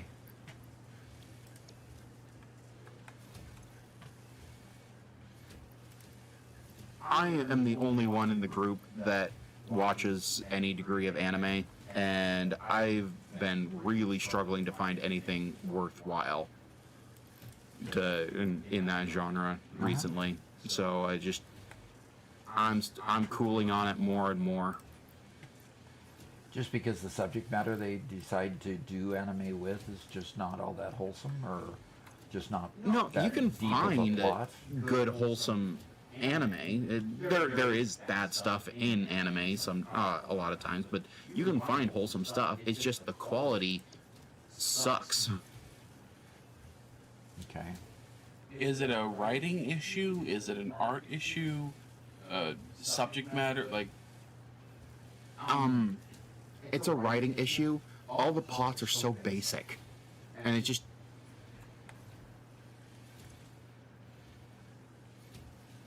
Also, there's an issue because a lot of shows, and this is definitely something that's affecting anime today as well. A lot of shows are being a lot more explicit with story beats.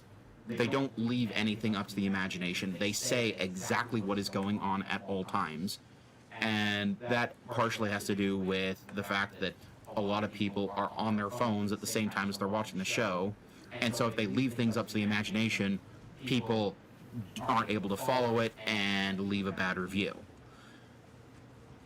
And that just means that the stories get worse. Well, And it's incredibly frustrating. this dovetails a lot to what One Metal Fist says, which is, topic if anyone's interested. Do streaming platforms like Netflix and Spotify ruin the way people appreciate music and movies, or do they actually make art more accessible and enjoyable for everyone? And there is, the second monitor effect from Netflix, which Garrett, you were kind of touching on, which is that a lot of today's made-for-TV or, are made for people who are distracted. And Netflix has said it explicitly that they are much more explicit with their plot points. They say their plot points multiple times. They don't just hint at it. It's not subtle. It's very overt because today's audience is usually very distracted, which means that the only way to enjoy them is to enjoy them while distracted, because otherwise it's like, why are you telling me this again? Can you get on with it already, right? You get that kind of frustration, so it leads to a shallower story that people can enjoy more. Yeah, and I so desperately want to be drawn into a story again. I'm very tired of constant distracted entertainment, and it is nearly impossible to find nowadays, and it's so sad.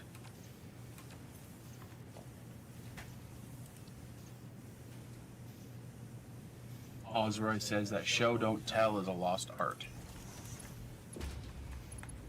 And that's too bad, because there's a lot of scenes that actually benefit from the, don't tell side of it, especially a lot of horror that can really benefit from, ooh, what happened there? Me and And then Robert your imagination can just take over. yeah. Me and Robert just watched the intro to Inglourious Bastards. What? You said a very bad word. Bastard? That one? Anyway, That one, yes, that one. But Inglourious Bastards, I don't know why it was titled that way, but it's a movie about World War II and about one of the greatest and has one of the greatest villains in movies and in storytelling. The name is completely wrong, and they should have picked a different name. But the intro is incredibly slow, but they couldn't properly create the character without it. Okay. And Mantrid's claiming that the audio is doubled. yeah. Unfortunately, Garrett, when you talk a little bit loud, you get loud enough that we can hear you on Doc's mic. And unfortunately, we haven't dialed in the delays between the two perfectly yet.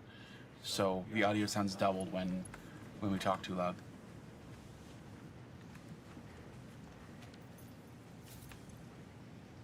Doubled or muffled?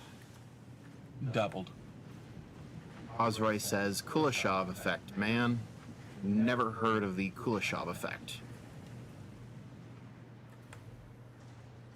And Hosroy is recommending the Red Rising book series, and Kenshin is recommending Apothecary Diaries. Okay. I'm going to do some quick research to see what these are.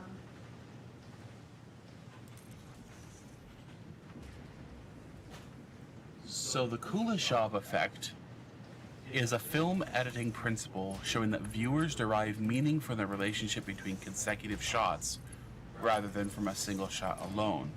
It demonstrates how editing can shape the audience's interpretation of an actor's expression. So the original experiment, Kuleshov conducted an experiment using the same shot of an actor with a neutral face expression. But they showed it alternately with three different images: a bowl of soup, a child in a coffin, or a woman reclining on a couch. Audiences believe the actors was expressing different emotion in each sequence: hunger, grief, or desire. In reality, the actor's face never changed, but the meaning came entirely from the context created by the preceding or following shot. Which means, within the Netflix effect of people not actually watching the screen, not paying full attention, people can no longer derive meaning from these sequential shots. Instead, they have to be told what to think or feel or how to interpret the scene. Interesting. And that's sad.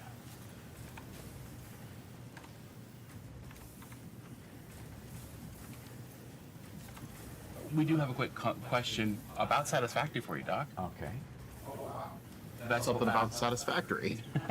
Vexel asks, should I make more than one reinforced plate constructor? Oh, yes. If you're talking about just a constructor, yes. You're going to need a lot.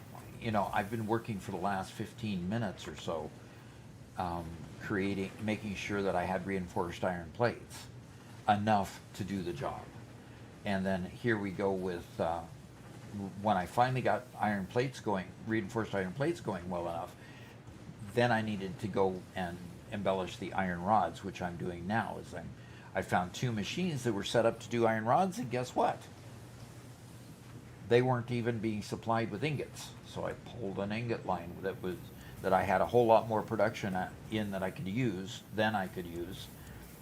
to get these going again, and making them run 100% with full overclocking. And luckily that will help my rod line, because I need more rods to come down this line right here. And now that line is full. Good. That is success there. So yes, you make as much reinforced iron plate as you can, especially if you haven't got to Mark II conveyors yet. If you haven't got to Mark II conveyors, every single segment of Mark II conveyors requires reinforced iron plate. So yes, make as much as you can, because you'll need them. Now let's see how this container over here is doing. And it's okay. It's emptying a bit. Good. Good.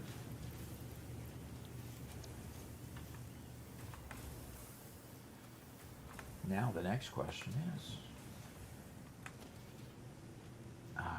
I'm going to put a merger right up here. He said, I'm back. What did I miss? Boy, you missed a whole ton.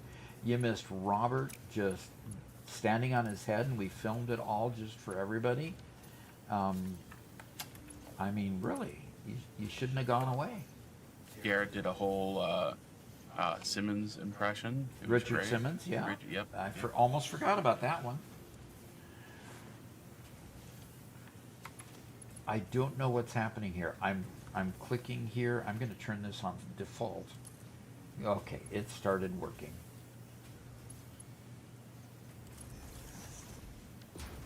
So I looked up the 2 recommended things. Red Rising, was it?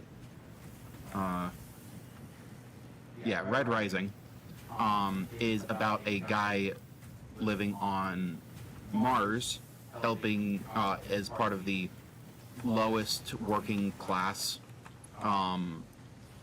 helping to try to build a better future in the underground of Mars, so that one day they can reach the surface and have a better life. Only to realize that they reached the surface years ago, and now he has to fight for his life amongst the highest class of people, to try to get some degree of justice for the slavery that him and his class has been put under. Okay.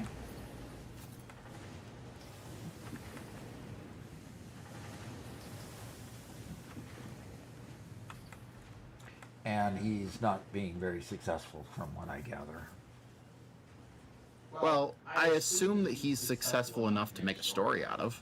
Okay. Okay. Ozroy says, Red Rising is so good. Don't think about it, just get it. Hadn't read a book for many years and it absolutely sucked me in.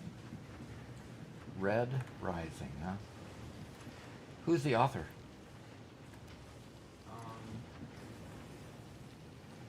A guy named Pierce Brown. Okay, so a no-namer. At least not an overtly popular individual. So before we started this whole streaming thing, I actually owned a used bookstore for a number of years. I started with Doc as my tech guy, so he built the whole database and back-end infrastructure to make it work. And we went through lots and lots of books. And as a teen and as a kid, I used to read so many books. Like we talked about Jurassic Park as a young teen. I read that book 4 or 5 times. I read everything Michael Crichton ever wrote, you know, as well as a number of other authors. And just haven't done it nearly as much recently, which I really should. Yeah. And hopefully we've got another posthumous release of more of Michael Crichton's works. I hope someday anyway. Yeah, that's one thing, is I haven't gotten into any of his books since he passed away, so.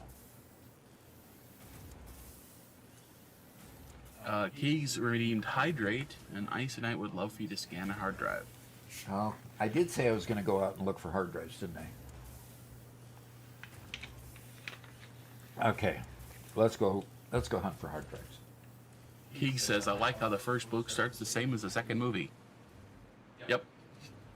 Yeah, Jurassic Park. Yeah, absolutely. I actually brought that up a little bit ago while you were gone, how they shifted that. I was really upset by that when I was like 15 or 16 and the movie came out. I'm like, that's just wrong. That's not how the book starts.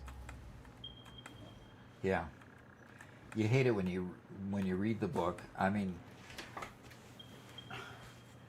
there comes Mama Duck. Hi.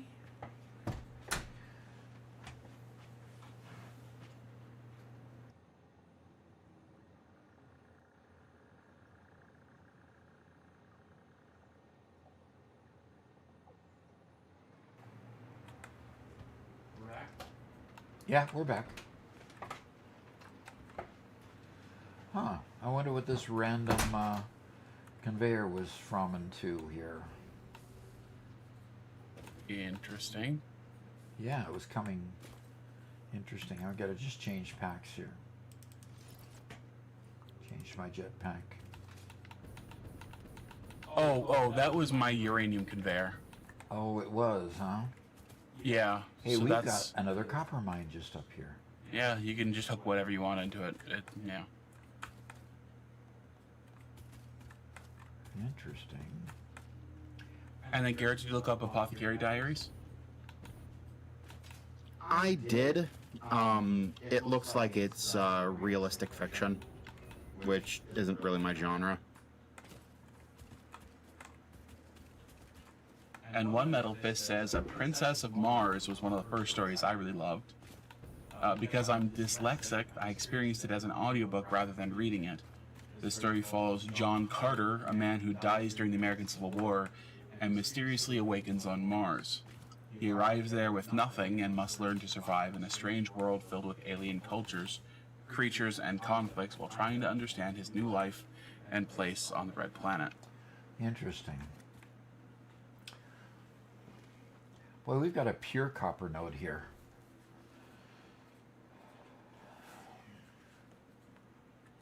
Yeah, that was like... either that was Golden Age of science fiction or just before. I'm looking up. Yeah, Edgar Rice Burroughs was the author. Oh, So, that is an old book. Yeah, definitely would consider one of the classics. Back when sci-fi was very weird, you know.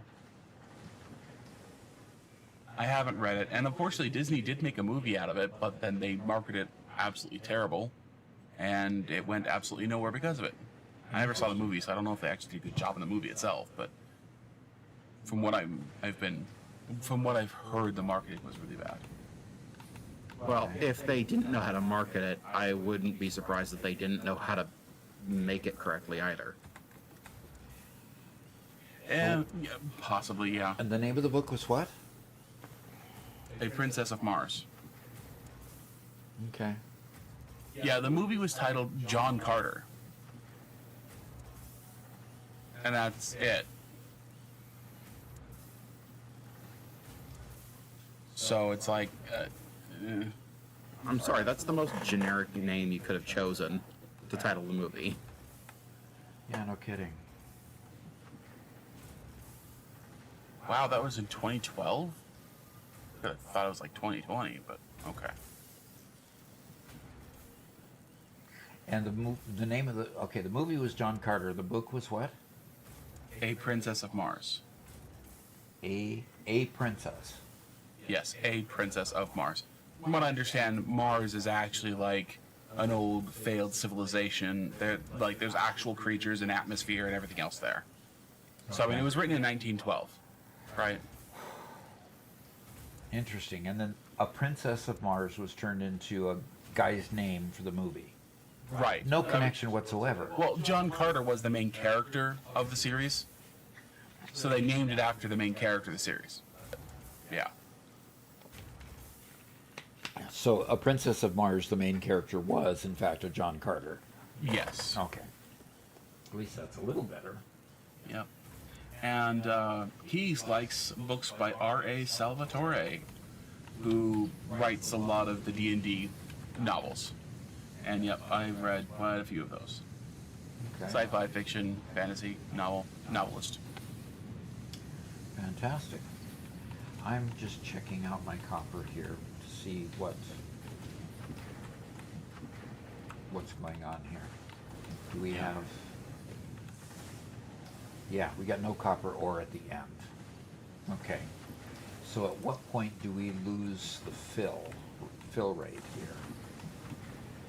Okay, I need to change packs.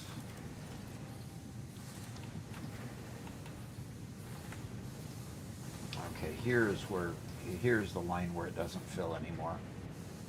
Here's full, that's full, this one's not. So we've got 6 here that could benefit from that other mine up there. That other mine is another pure mine, which is pretty incredible, just up there on the cliff.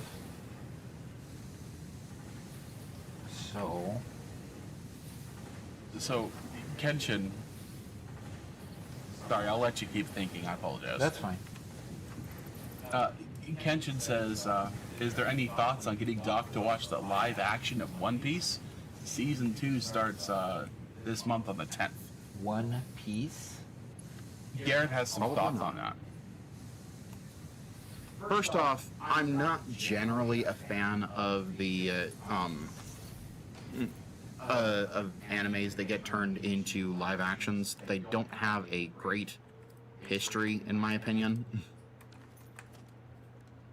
And I personally tried to watch One Piece and completely bounced off. It was just too old by the point that I was trying to get into it. So, One Piece is a pirate show, okay? Where they're looking for that one piece of treasure, okay? And I did watch the TV show. I'm not a fan of anime. I've bounced off it so many times. I've tried watching it.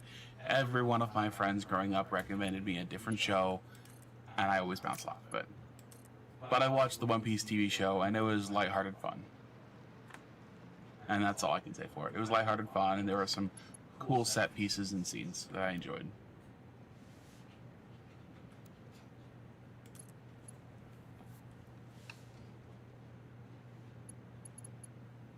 But if I were going to recommend Doc an anime to get into, I wouldn't be recommending One Piece.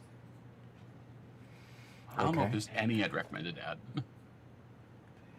Yeah, There that's a would pretty not hard be recommendation. Any anime to recommend, huh? Yeah. Garrett really wanted me to try Death Note.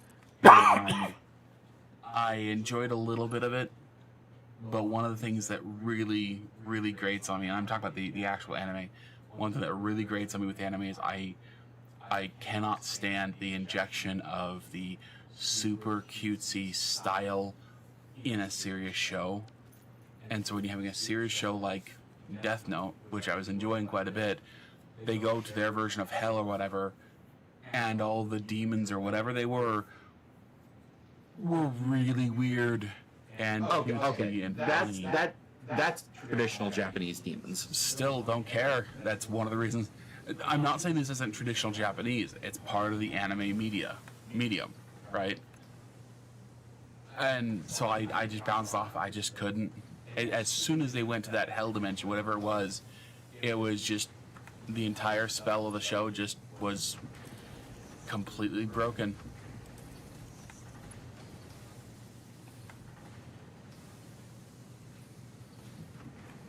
Garrett loved Death Note though, so, and in theory I like the concept of the story. So Yeah, Death Note's great. I'm not going to speak ill of that. I just can't get over the style.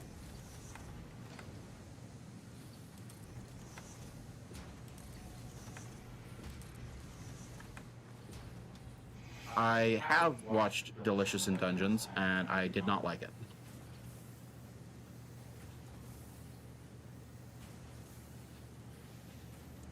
And this one is also for you, Garrett. The Dark Tower by Stephen King is one of the best thriller stories I've ever listened to. Stupid. Stephen King is a bad author. You should not listen to anything that he ever makes. Oh, brother.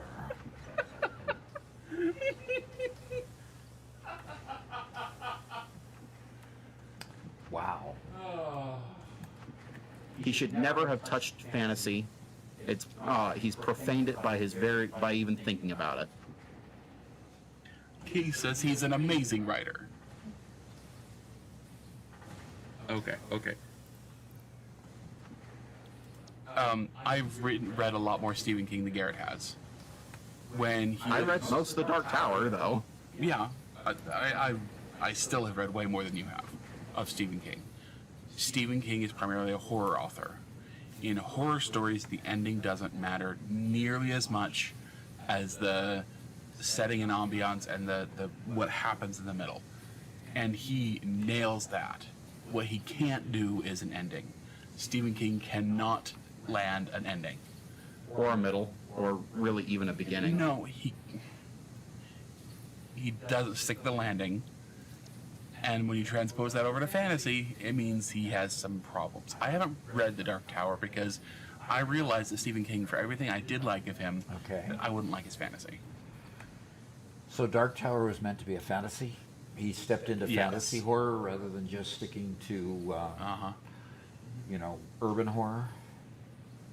Yeah, Pension also really likes Stephen King.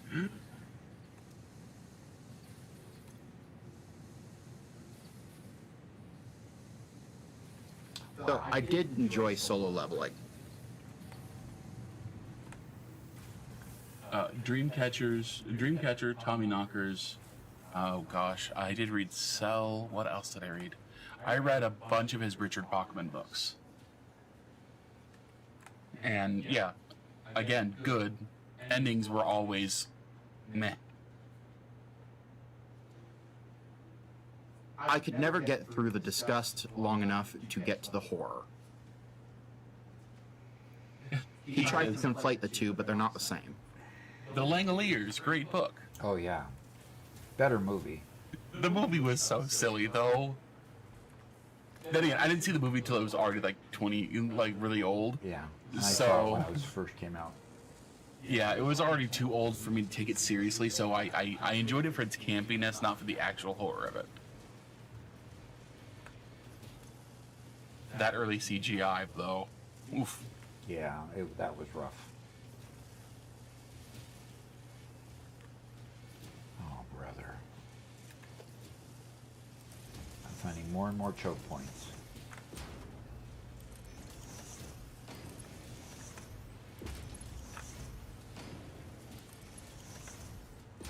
Yeah. One Metal Fist said, I agree with part of what One Metal Fist is saying. A lot of his works work better as movies than as books.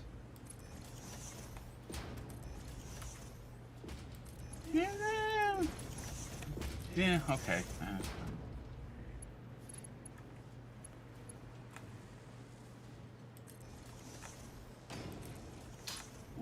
one thing to note, especially about Garrett's taste when it comes to constantly fantasy, is upgrading. Garrett very much likes epic fantasy.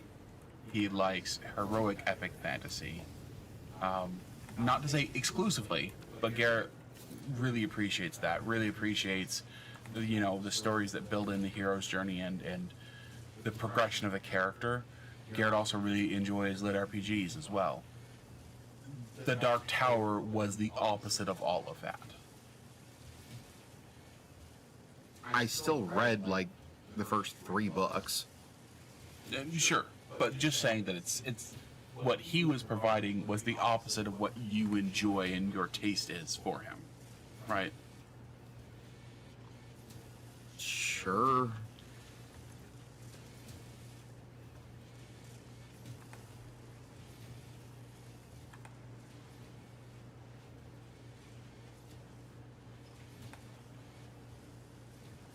But of that era of writers of Stephen King, there was also Tom Clancy and the kind of like the 4 that were always there when I was a kid, where it was Tom Clancy, Michael Crichton, Robin Cook, and Stephen King. Right, those are the 4 adult authors we always had in the house, and I enjoyed all 4 of them. Tom Clancy was always kind of hard to get into because it was so technical So deep. and really deep, yeah. But what I did read of his was good. Michael Crichton was my jam. I read everything he wrote. I loved it. But Stephen King every once in a while, but he got oof. You got what? Stephen King got intense, and sometimes into topics I don't really care to read about. So a lot of the disgust and then stuff in the sexual nature that I didn't really care for. So he's asked, "What do you think of Dean Koontz?" I never read him. Saw a lot of his books in our bookstore, but never read him. Garrett, was it you who read the Dean Koontz books? Probably not. I won't rule out that I've read something of his, but probably not his normal genre. He made a particular book series that became a movie. I'm trying to remember. A lot of his stuff has become Odd Thomas. Didn't you read Odd Thomas? Nope. Okay, it was Spencer who read Odd Thomas and enjoyed the whole Odd Thomas series. The movie I thought was pretty good. Unfortunately, the main actor passed away.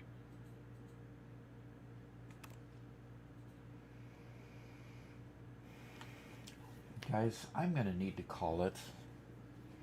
Okay. I'm going to need to go inside and I got some bad news from Mom, and I need to go check that out. I don't think it's public quite yet.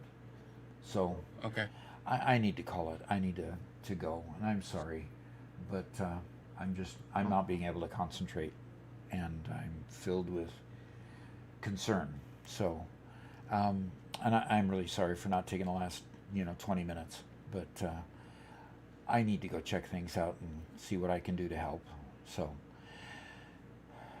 everybody, have a great day. Have a great weekend. Join us on Friday if you want to be here with the members, and go over what we're going to film and so forth. And we'll look forward to seeing you then. And if not on Friday, we'll see you Monday. And talk to you later. Bye-bye.